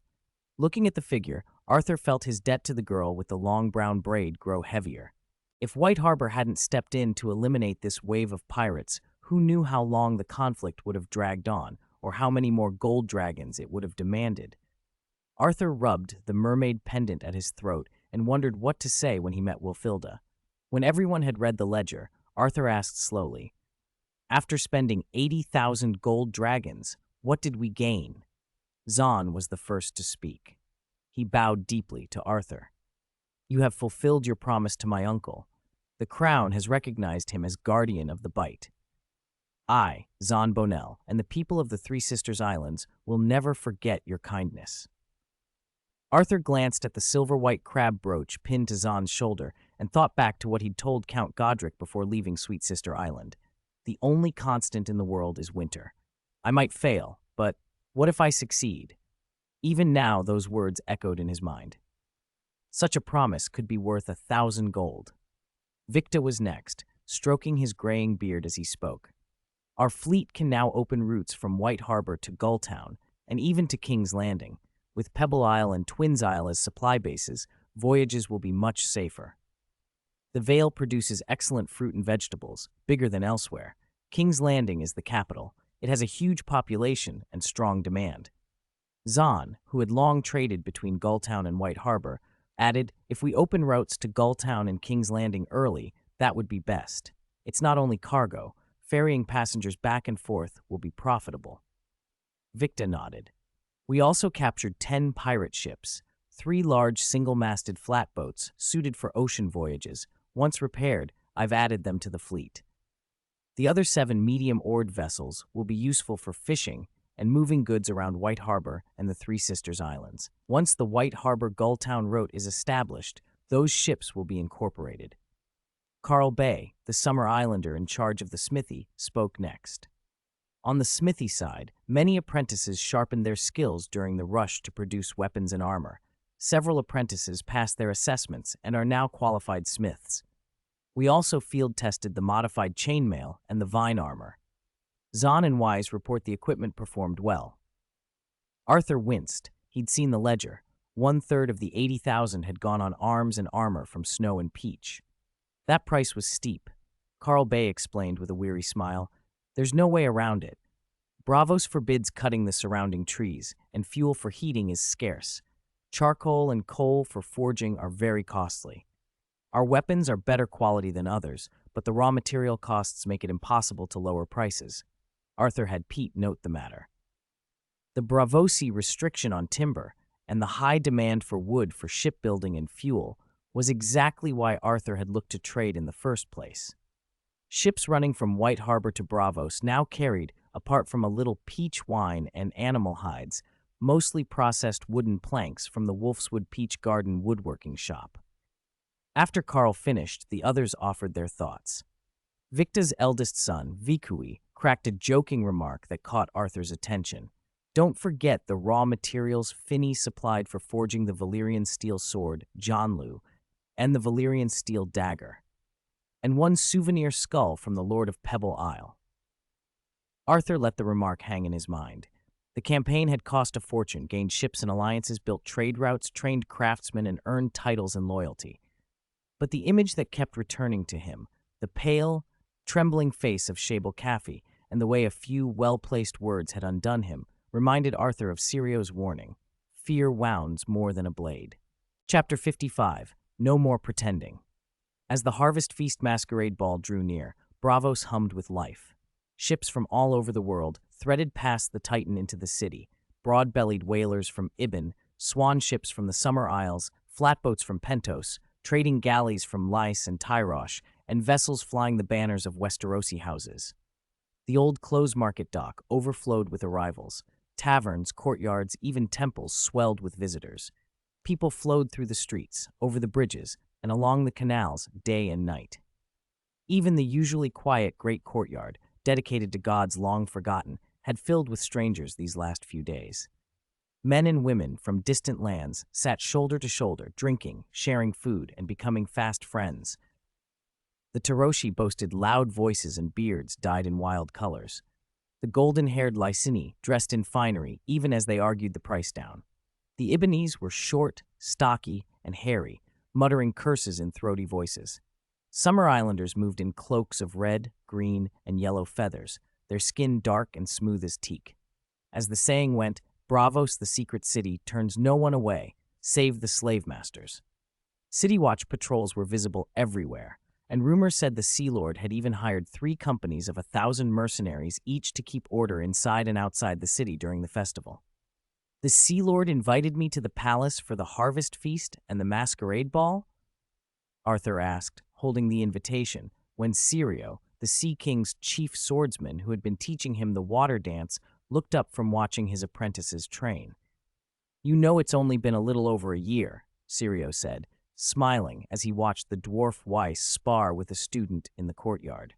"But in that year, you've stirred up more than a few things in Braavos. The Sea Lord's been wanting to meet you for some time." "That's fine," Arthur said, tucking the invite away. "I've wanted to see the menagerie anyway. I hear they have all manner of beasts." After a few more pleasantries with Sirio, Arthur left him to his teaching and went to see Pete about the Valyrian steel dagger. Pete rummaged through filing cabinets by the auction house's office and produced a crinkled list of bids. "These are all the recent offers," Pete said. "As the dagger's reputation grows, so do the bids." The house manager who brought the list even asked if we could leave it unsold indefinitely, said he'd waive commissions and would pay a handsome fee to keep it off the block. Arthur scanned the sheet in silence. The dagger, forged with the Wu-6 sword's property and sent to auction, had been designed as bait, lure the faceless men of the House of Black and White, and take advantage of opportunity to claim their face-changing secrets. But the faceless men had not shown. Instead, the dagger, able to shift into 6 forms, had become wildly popular in Braavos. He searched the bidders' names carefully for any sign of the House of Black and White. There was nothing. That made no sense. Anyone who knew the faceless men would think to be interested. He thought of Carl Bay. He'd have believed the dagger a holy relic of the house, religion's prized relics in his experience. Still, the faceless men's silence said something. Perhaps, beyond the dagger's symbolic religious value, it offered them little of practical use. They preferred making deaths look like accidents rather than flashy displays with blades. "Forget it," Arthur sighed. "If I get it, it's luck. If I lose it, it's fate." Pointing to a name on the list, he told Pete, "Tell the auction house I won't wait for other buyers. Sell it to this one. Black Pearl Balearis, an unforgettable experience?"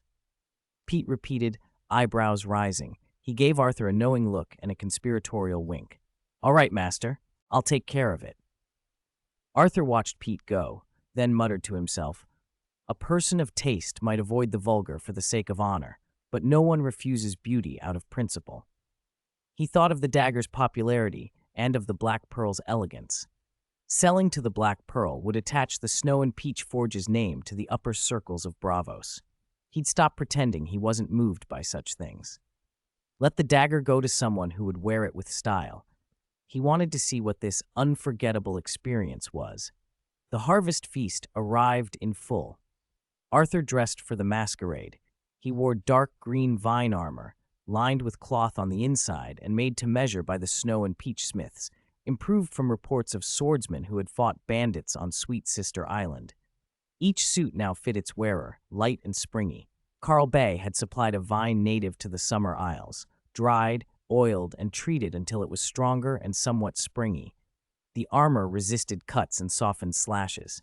Arthur's set had been polished until it looked ancient and deep, and on the chest a snowflake and peach motif had been dyed in pigment. Crucially, the smiths had infused the armor with the equipment card, Vine Armor, which greatly increased its defensive properties. When Arthur tested it with an ordinary black mamba sword, the blade left only shallow marks. Over the armor, he wore a purple cloak fastened at the shoulders by two wolf clasps, also purple and running. His face was half concealed by a mask made from feathers of many colors, bright, covering only the upper half of his face. Carl Bay, dark-skinned and approving, clapped him on the shoulder. "You've gone full Summer Islander," he said. "Especially that mask. I like it." Arthur and Weiss squeezed through the throngs toward the ferry. Masks of wood, iron, and strange materials bobbed in the crowd. Street vendors handed out sweets and bits of food, and children ran after them with strips of cloth over their heads and holes cut for eyes, shrieking and laughing. "I'm a child, give it to me," one cried. "Give it to me, I wet my bed today," another wailed. "Give it to me, I'm about to poop my pants." Arthur stepped through them, using a water dance step to dodge the child who threatened imminent disaster. He glanced at the dwarf Weiss, who wore an iron mask, and grinned. "Weiss, with your height, you're sure to get your share." For the first time, Weiss cracked a joke. "Then, thanks to your luck, Shable Caffey can get a share too." "Fear is worse than a blade, that's what Sirio says," Arthur shot back. "Shable Caffey's luck, 3 ways to split it." They joked their way to the ferry. The river glittered with boats of every kind. One craft stood out above the rest, a courtesan's pleasure boat, decked with flowing curtains and sheer veils that made it look like a dream on the water. "Master, someone's coming up to us," Weiss warned. A tall woman in a pure black mask drew near. Small white pearls at the corners of the eyes hung like teardrops. She looked at Arthur as if checking his face and then spoke in Bravosi. "Hello," she said. "My mistress invites you to her pleasure boat. Will you come with me?" Arthur pursed his lips. "Who is your mistress?" The woman leaned close and whispered, the words meant only for him, "The Black Pearl." Chapter 56, Neptune's Palace. Arthur met Black Pearl on the second deck of the pleasure boat. "Long time no see. You've become even more striking," he said. He took in the woman, who now ranked among Bravos's foremost courtesans, and couldn't help marveling at how her allure had deepened with time. Her mask was even smaller than Arthur's half-mask, covering only the area around her eyes. A ring of white pearls framed her violet eyes like stars around the moon, making her purple pupils seem darker, more compelling. Her clothes were as spare as the mask, yet exquisitely made, emphasizing her proud figure without ever feeling vulgar. A gauzy veil clung lightly to her brown skin, suggesting the shape beneath. Black jade and gold beads draped from her throat down to her chest, swinging softly with every breath. "Thanks to you." Black Pearl picked up a decanter from the table, poured Arthur a glass, and motioned for him to sit opposite her. The liquid was pink and smelled faintly of peaches. Arthur raised an eyebrow. "I had someone fetch peach wine. I heard it's from your homeland." Black Pearl poured herself a glass, tasted it, and shrugged. "It's no top-tier vintage, but it has its own flavor." Arthur took a sip. "I heard Angra Wolf died, stabbed through the belly in a duel with another assassin over you.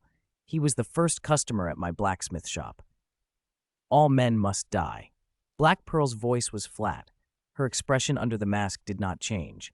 She swirled her glass and continued evenly. "He didn't die for me. He and I took what we needed, chased a little fame, profited off one another, like we always have."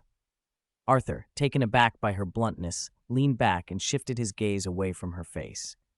"Were you waiting specifically for me? Do you need something?" Black Pearl bit her lower lip, and a hint of a smile passed between her brows. "To pay you for that dagger, and to give you an experience you won't forget." Arthur glanced around, then at his glass, then back at her as if to say, "That's it? You seem eager," he said. She stood, tilted her head back, and drained her wine. The pink liquid spilled from the corner of her mouth and ran down her slender neck. "That's not all." She set the glass down, her violet eyes suddenly soft. Moving to stand in front of him, she leaned close and whispered into his ear, her lips almost brushing his skin. "The Sea King's Palace Masquerade lasts 10 days. During that time, we'll be together, day and night. My arrangements will make it worth more than mere coin."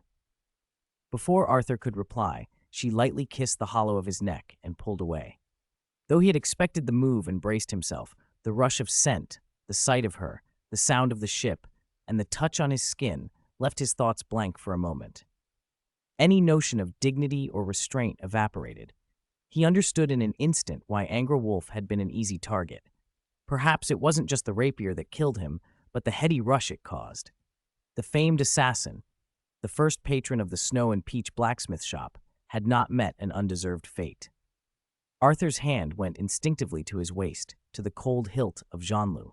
He had long ago let Jeanlu swallow the two swords he had forged. The Qinggong and the cold ice, and the male-female twin sword property had fused into the blade as well. The Qinggong had been keen enough to shear hair on the edge. The cold ice had kept a grasping hand calm by its chill. The twin swords had a strange awareness of one another. All those properties now lived in Jeanlu. The blade's cool hilt sobered him. Arthur met Black Pearl's eyes, exhaled, and said, "You have a real talent for your trade. Honestly, I'm looking forward to the next 10 days." Black Pearl immediately returned to the composed, professional manner she had worn when he first arrived, as if the earlier moment never happened. She went on to explain the etiquette and precautions for the Sea King's palace in a clear, measured tone. As she spoke, the pleasure boat glided along the long canal toward the palace. From the second deck, Arthur could see statues of past sea kings, a scattering of grand temples, and the moon pool where assassins settled disputes. The boat docked at Purple Port, reserved for Bravos's purple-sailed ships, and north of the palace itself. From here, the palace's domes and towers rose into the sky. Unlike the bustling old clothes market dock, Purple Port was orderly and almost sparsely occupied. Every ship was either an ornate pleasure craft or a purple-hulled vessel.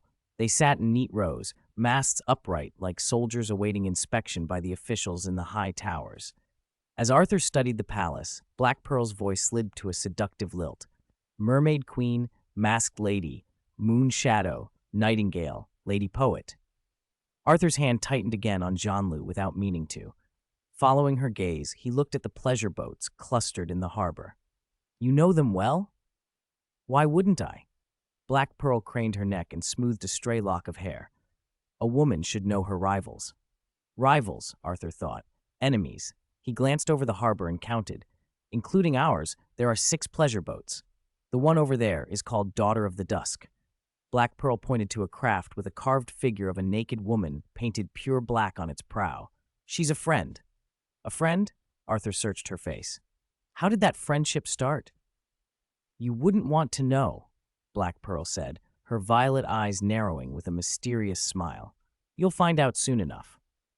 When the pleasure boat tied up, a Sea King's reception official in a purple mask met them and guided them toward the palace. They left Purple Port and entered a winding corridor bordered by beds of rare flowers sent by Bravos captains from distant lands. Strange fragrances mingled in the air. Arthur found his pulse quicken as they passed. Black Pearl slid her arm through his and asked, interested, "I heard there's something called a winter snow rose in the north, near the Sunset Kingdom. Have you seen one?" "We grow them in the Winterfell Gardens," Arthur said. "They bloom only in the cold. The petals are ice blue and very fragrant." I wondered why I'd never seen one here. Black Pearl fingered the blossoms and smiled. "I watched a tragic play about them. A dragon prince went to incredible lengths to present a wreath of winter snow roses to a she-wolf, abandoned his wife and children, lost his kingdom, and died in battle. It was a moving story." "It wasn't just a story. It happened." The masked official joined in, voice tinged with interest.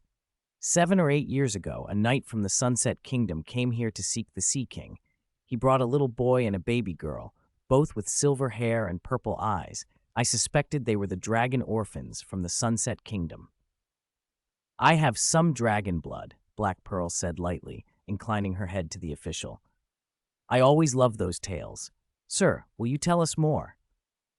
Before the official could answer, the corridor opened into a covered archway, and a cacophony of animal sounds spilled over them. "This is the Sea King's menagerie," the official said, steering them through the gate with a note of pride. "Almost every creature known to the world is kept here." "Almost every creature?" Arthur scanned the enclosure, impressed despite himself. including dragons? Dragons have been extinct for ages, the official replied confidently. Had dragons survived, you can be sure they would be housed here. They walked through the menagerie into another long hall lined with sculptures and objets d'art, each piece a testament to the Sea King's wealth and taste. Black Pearl tried, whether by design or not, to steer the conversation back toward the tale of the dragon orphans, but the official deftly diverted them with accounts of the menagerie's rarities and said no more of the children. At the end of the corridor, the official gestured toward the majestic palace with its high dome, the same bulwark Arthur had seen from Purple Port, bowed slightly, and withdrew. Chapter 57, Utherod Unmasks. Are you very interested in the Targaryens? Arthur climbed the steps. Not so much the Targaryens as the dragons, Black Pearl Belaris chuckled. I have Targaryen blood somewhere in my line. I heard an ancestor named Aegon. Maybe there's a drop of dragon in me. Maybe I could have ridden one once. Of course, that's impossible now. Dragons have been dead for ages. Arthur knew the Aegon she meant. Aegon IV, the Unworthy, who sired many bastards, Daemon Blackfire, Brynden Rivers the Bloodraven, and Aegor Rivers Bittersteel among them. He and Black Pearl entered the great doors of the Sea King's palace together. The first sight inside was a vast hall laid with fine carpets threaded in gold. The dome was ringed with colored glass, and the sunlight spilling through was soft and warm. Every corner of the palace spoke of wealth and care, delicate murals, glittering jewels. Most striking was the throne at the head of the hall, metal inlaid with gems. The floor before it was set in colored marble like an intricate carpet, drawing every eye to the seat. Behind the throne, a great glass mosaic threw a bright pattern of bravos across the polished floor. Arthur stood for a moment, taken by the splendor. "Welcome to Bravos," Black Pearl murmured in his ear, then steered him to an empty seat. By then the hall was filling. People sat or stood in groups, whispered in trios and fives, or danced in the music center. Everyone wore a mask, and not the coarse masks of common folk, but things of gold, silver, jade, ivory, exotic feathers, some even of Valyrian steel. Black Pearl, Bravos's foremost socialite, moved through the crowd at ease, winning laughter with a word or gesture. Arthur felt out of place. He knew few among the city's upper ranks, and with everyone masked, he knew even fewer faces. He fell back on a simple tactic. If you don't seem awkward, others won't notice. He helped himself to pastries and wine and ate without ceremony. The food was rich. The wines came from many places. Arthur found a golden arbor wine and drank several deep cups, admitting to himself its depth and finish were far better than the peach wines of his family. Silence! A shout from the raised platform cut through the chatter. The hall fell instantly quiet. The musicians stopped. The dancers froze. Arthur noticed a man had taken the throne. On the steps before him stood a swordsman wearing a purple-gold mask, a rapier at his waist with a clear snow and peach emblem on the hilt. The shout had come from him, Sirio Forel. From his bearing, clothes, and voice, Arthur recognized him as one of the few people he did know in the room. "Thank you all for accepting the invitation," the Sea King said from the throne. He wore a purple-gold mask, his voice not loud but clear enough to carry through the hall. "I think everyone understands why we hold the 10-day masquerade and harvest feast each year." "Utherod lifted his cloak," someone answered from below. Others murmured, "Utherod revealed his mask." Yes, the Sea King Utherod revealed Bravos's mask to the world that day. Utherod raised his voice. "On that day, our merchant ships sailed out to the world. All merchant ships are welcome in Bravos, except those of slave masters." He lifted his purple-gold cup. "While we enjoy these 10 days of joy, remember our history. Do not forget that our ancestors were once slaves, that they suffered under bondage. It was their struggle that gave us this city, gave us Bravos." Glasses were raised. Amid the clink of crystal, the hall cried back in a roar, "Long live Bravos! Death to slave masters! We remember." The shouts swelled. Arthur, not wanting to seem detached, found his voice and joined in with the old words of his own house. "We remember," Utherod spoke more. "Thanks to those who had served Bravos that year, calls to meet hardships boldly to protect what the city had built." Arthur nodded along and kept eating as servants replenished the platters. When the Sea King finished, 5 tall women glided into the center of the hall to music. Their masks were carved white jade in the shape of fish scales. Their movements were swift and perfectly synchronized, their narrow waists twisting in time. Gasps and applause broke from the crowd. "That's the Mermaid Queen and her mermaids," Black Pearl said, sliding back into the seat beside Arthur. "Aren't they lovely?" Arthur shrugged, palms still a little red from clapping. "They've got skill. Their dance is powerful." Black Pearl reached toward the pendant at Arthur's throat, a small mermaid, delicate and worn on a thin chain. "Is that from the Mermaid Queen?" she asked, fingers poised to lift it for a closer look. "No." Arthur brushed her hand away lightly. "A noblewoman from the north gave it to me. I gave her a bag of seeds in return. Their crest is a mermaid. I don't know the Mermaid Queen, only her name." Black Pearl's surprise softened into amusement. She pursed her lips, a mischievous light in her purple eyes. "I can't tell if you're lying, but your manner gives it away. That pendant wasn't given to you by the Mermaid Queen."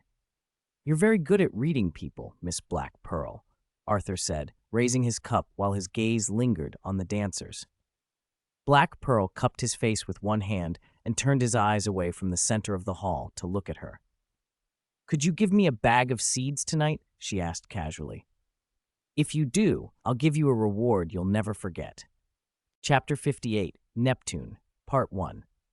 Watching the mermaid's energetic dance from his place at the table, Arthur felt only boredom at their lithe movements.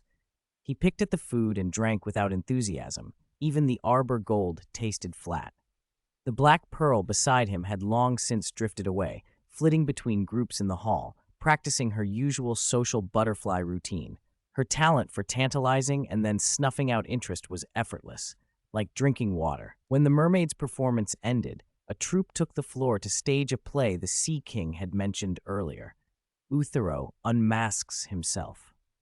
As a northerner who'd been transmigrated here, Arthur couldn't empathize with much of the show and found himself yawning, on the verge of sleep. The only part that caught his attention was the finale. The actor playing Uthero shrugged off his cloak to reveal that he wore nothing beneath it except a mask. The other actors went on as if nothing had happened, reciting their lines in measured tones. The absurdity of the moment burst the hall into uproarious laughter. Even the Sea King on his throne laughed so heartily the sound carried. Arthur, who'd weathered his share of storms, couldn't help laughing too. The way the actor twitched and mugged at the audience was riotous. It would have been a hit in his old life. When the play ended and the actors left to cheers, a faint, ethereal voice drifted to Arthur's ear. "Are you Arthur Snow? They say your eyes are the same purple as the Black Pearl's. It must be you." He looked up and recognized, at a glance, the tall, statuesque Mermaid Queen approaching. Arthur raised his goblet politely. "If there's no one else with that name here, then yes. Would you like to dance with me?" she asked. Arthur shook his head with an apologetic smile, his right hand resting on the hilt of the Valyrian steel at his waist. "Normally a gentleman should invite the lady, and besides, other than the water dance, I have no taste for dancing. I'm sorry, my lady." "My lady?" The Mermaid Queen's voice sharpened. "How old are you?" "Around 12 or 13, I'd say," Arthur answered, thinking the quip fitting. "Is there a problem, my lady?" "No problem." She took a breath and sighed softly. "Excuse me." Night came on without Arthur noticing. Performances and feasting loosened the evening into a slow tide, and guests began to drift toward the lodgings the Sea King had provided. Just as Arthur was preparing to leave, sated and ready to walk off the wine, Sirio Forel called him over. Sirio wore his purple gold mask. "Arthur, come with me. The Sea King has summoned you."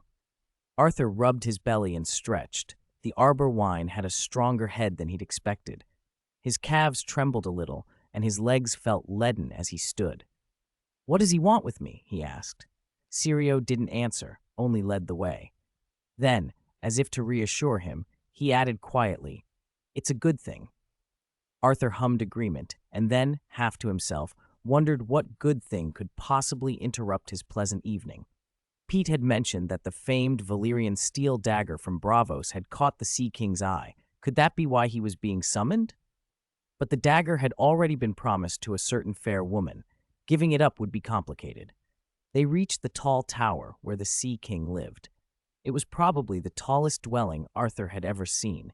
its spire rising above even the palace dome. The guards at the door recognized Sirio and greeted them. When one of the guards saw the sword at Arthur's hip, he did a double take and asked with respectful eagerness, "Master Blacksmith, may I draw your sword and admire it?" Arthur shrugged and handed the weapon over. "If you like, wipe it with an oily cloth until I come back to fetch it." "Thank you, Master Blacksmith," the guard said, cradling the sword as if it were holy. Other guards crowded around, murmuring, "What are you all gaping at? Don't forget your duties," Sirio barked, and then he led Arthur up the long spiral stair. They climbed until a window beside the stair looked out over the moon pool. Sirio stopped and knocked. After a moment, the door opened and they entered. "Arthur Snow, come in quickly. I've been wanting to meet you." The Sea King sounded warmer than Arthur had expected. "I keep hearing about your deeds from a dozen mouths." Arthur bowed and took a seat on an oak chair not far from the throne. With the mask removed, the Sea King looked much less regal. An ordinary, tired face with sunken eyes and pale cheeks. He was thin and not particularly tall. A fat orange cat was curled across his lap, nearly swallowing his hands, and when Arthur's gaze fell on it, the cat gave a wary mew and turned away to lick its paws. The animal's plain, unguarded presence reminded Arthur of Claus, the bully dog that had been part of his life. Fear, he thought, can make even a small thing seem large. The Sea King's blue eyes fixed on Arthur. "I hear you have dealings with the Lord of the Three Sisters Islands?" Arthur glanced at Sirio. The man's face betrayed no surprise. Arthur answered honestly, "Yes, Your Majesty, we correspond regularly.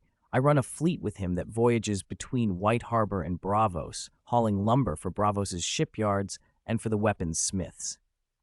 The Sea King leaned on the armrests of his chair, his expression sharpening. "Several insurance merchants have brought complaints to me," he said. "They accuse the Lord of the Three Sisters Islands of plundering their ships. Do you know anything about this? Do you have anything to say?" Arthur bit his tongue. The slight sting cut through the fuzziness that the wine had left behind and cleared his head. He hesitated, then replied, "I don't know, Your Majesty. I have nothing to say." "You don't know?" The Sea King straightened, his grip on the chair tightening. The orange cat hopped off his lap with an offended hiss. "You came to Bravos on a ship owned by the Three Sisters Islands, and the Lord's nephew, Zon Bonell, follows your orders. How could you not know?" Chapter 59, Aquaman, Part 2. Facing the Sea King's questioning, the frail-looking man opposite suddenly felt very imposing. Arthur forced himself to stay calm and answered without showing fear. "They light bonfires at night to lure passing ships onto the reefs so they can salvage the wrecks and charge fees. It's their tradition. I admit they've done it, and I am one of their victims. But as for open piracy at sea," Arthur went on, "I have never heard of them doing that. I don't know anything about it, Your Majesty." The Sea King's expression softened a fraction, and he raised an eyebrow. "You are a victim as well? If they hadn't lit those fires, the Bravos ship that was to take me to King's Landing would never have run aground in the Three Sisters. I shouldn't have been in Bravos, not yet." Arthur exhaled, and slowing his pace, explained carefully.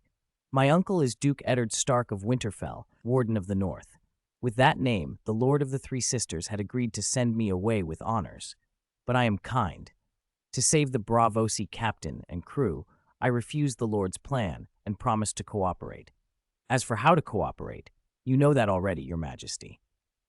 "Colluding with Shable Caffey," the Sea King said, his tone now conversational, "using him to identify ships insured by other merchants, then returning the wrecked captains and crews to Bravos and helping them claim from the insurers." The Sea King leaned back. The fat orange cat in his lap hopped up and began to lick its paws as he relaxed. "Arthur, tell me, how did you come up with this idea?" Relief washed over Arthur. He had passed the test. "When I heard Victa say during the wreck that he only wanted to get back to Bravos to redeem the insurance, the plan came to me. At this stage, the Lord, Shable Caffey, even the wrecked captains, they could all benefit. Only some lesser insurance merchants took a hit." "Lesser?" The Sea King changed tone. "In truth, what you did runs against Bravosi law and the city's spirit." He went on, more stern now. "I should have arrested you, Zon Bonell, and Shable Caffey together long ago, but you've been cautious, As you said, you sent the crews back to Bravos, so I looked the other way. Arthur stood and bowed.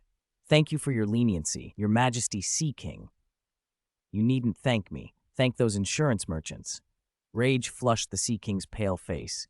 They were foolish enough to hire pirates, and those pirates sold Bravosi into slavery. His voice rose.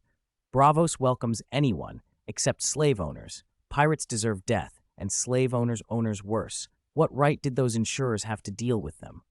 He breathed deeply.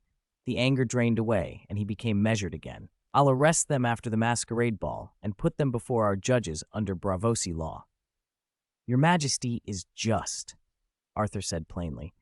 In Westeros, slavery is loathed. People who traffic in slaves, even nobles, are given the death penalty. The Sea King looked at him, meaning in his gaze. Death penalty? If they all die, then the insurance trade from Bravos to White Harbor would fall to Shabel Caffey alone, and your cooperation with him would end. Then we'll work directly with the captains, Arthur replied calmly. We'll keep insurance fair. If insurers raise prices too high, captains will change routes and stop coming to White Harbor. Everything we've done in Bravos, the Three Sisters, even Pebble Isle, would be wasted. The Sea King narrowed his eyes. How do I know you won't become the next Shabel Caffey? You don't have to trust us, Your Majesty, Arthur said. Our interests stop us. If we hiked prices, captains would avoid White Harbor. That would ruin us too. The Sea King studied Arthur for a long beat, then said slowly, I'll have the judges make a fair ruling. No mercy, no favoritism.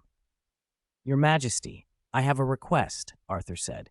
I'd like to use the equivalent of future insurance income as collateral to borrow 100,000 gold dragons from the Iron Bank.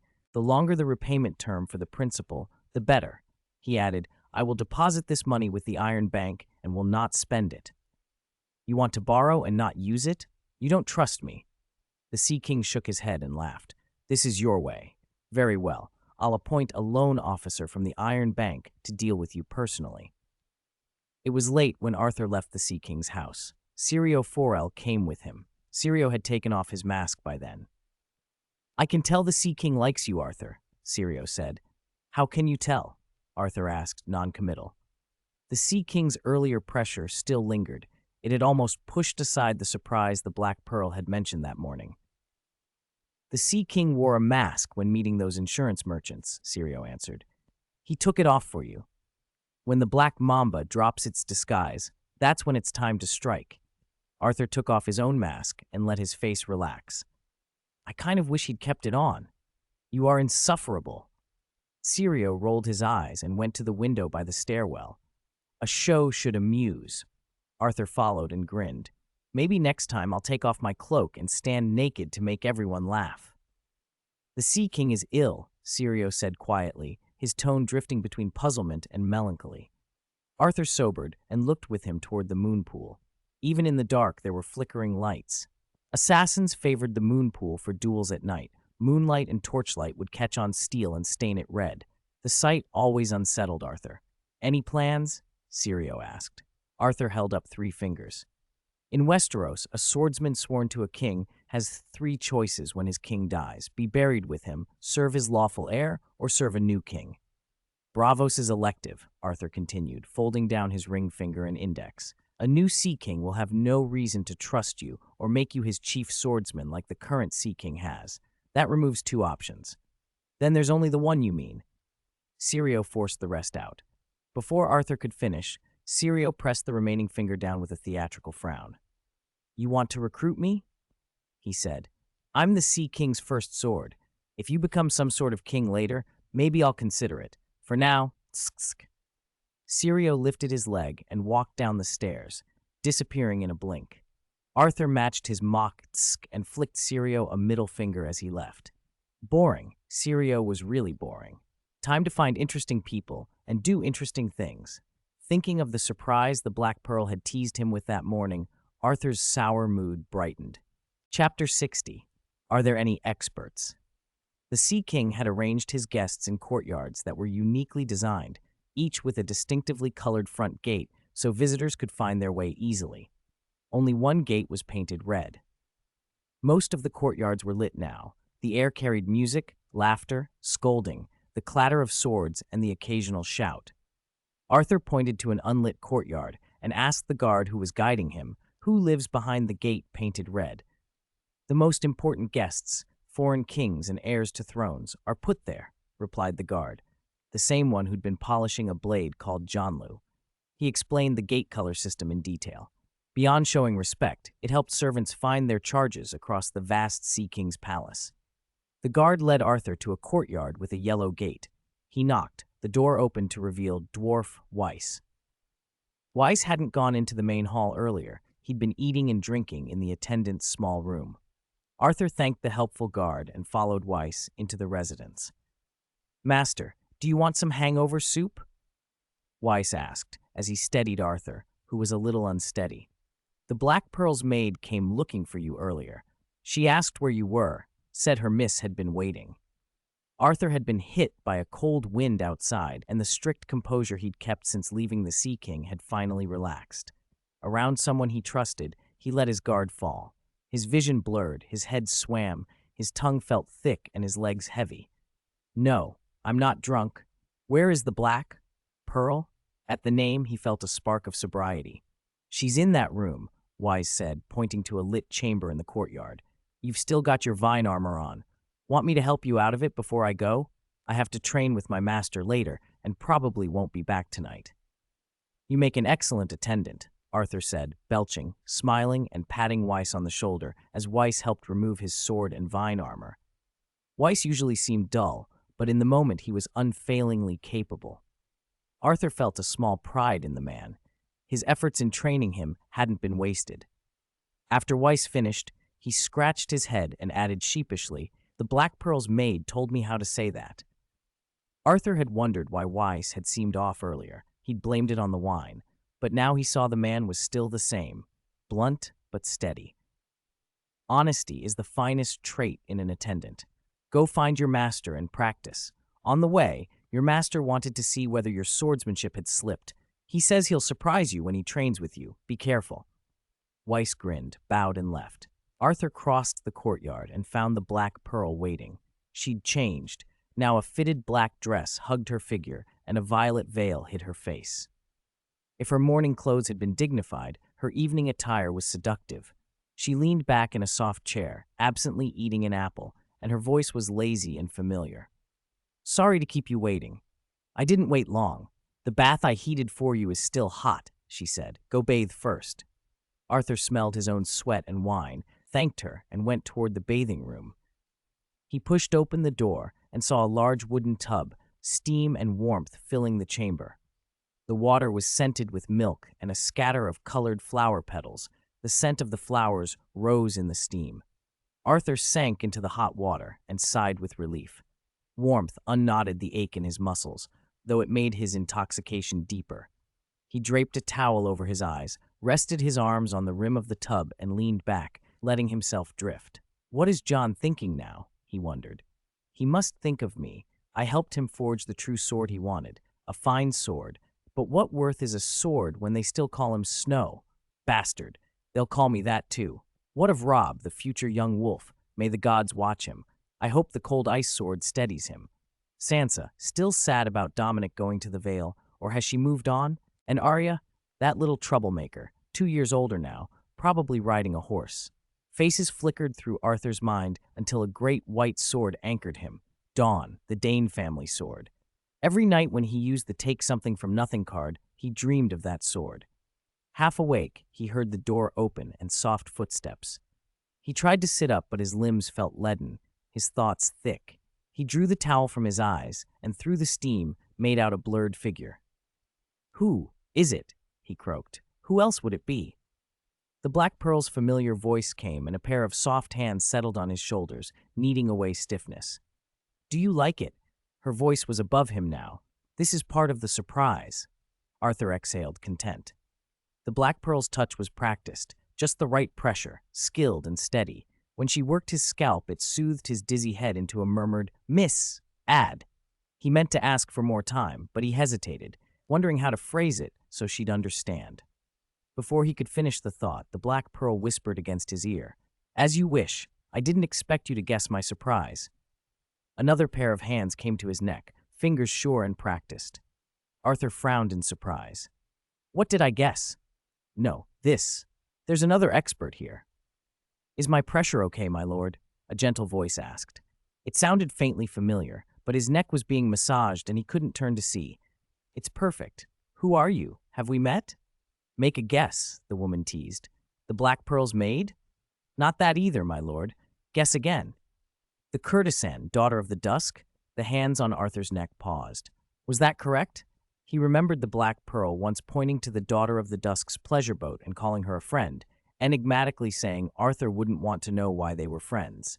He'd been promised he'd soon understand. Still wrong. We met once, the voice said. He sifted the memory, feeling the room tilt. You said to me once that I didn't even call you my lord. The woman denied that too. Arthur's head throbbed and nausea rose in his throat. I'll never drink this much wine again, he thought, and let his mind slow as the massage eased the pressure behind his eyes. As the hands worked, fragments came back, faces, names. A woman's face crossed his mind, grief-furrowed and determined. Finny, the captain's wife who swore revenge and had no allies. He remembered her stubbornness and the Valyrian steel she'd given him as payment. He'd delivered the head of the Lord of Pebble Island for her. What became of her? His head pounded and his thoughts came slower. Press a bit harder on my head, he murmured. I can't remember properly. If it was Finny, why would she be here? He tried to push the thought down as the massage blurred his focus. Okay, my lord, came the answer. As her hands kneaded at his temples, some of the fog lifted. The sensations were real. This wasn't a dream. Memories related to Finny surfaced in shards. After the deed at Pebble Island, Vakui had said something about Finny. Then he'd trembled with a fear that hadn't been hidden. Finny might be dead. After she drank a few cups from that lord's skull, she went to the black and white temple. I haven't seen her since. Gooseflesh rose along Arthur's arms. The alcohol that had muddled him cleared like ice. He managed, with great effort. Are you Finny? Well guessed, my lord, but there's no prize. The gentle tone hardened. The hands that had been massaging his head stilled and the touch returned to his neck, colder now and without the softness that had comforted him.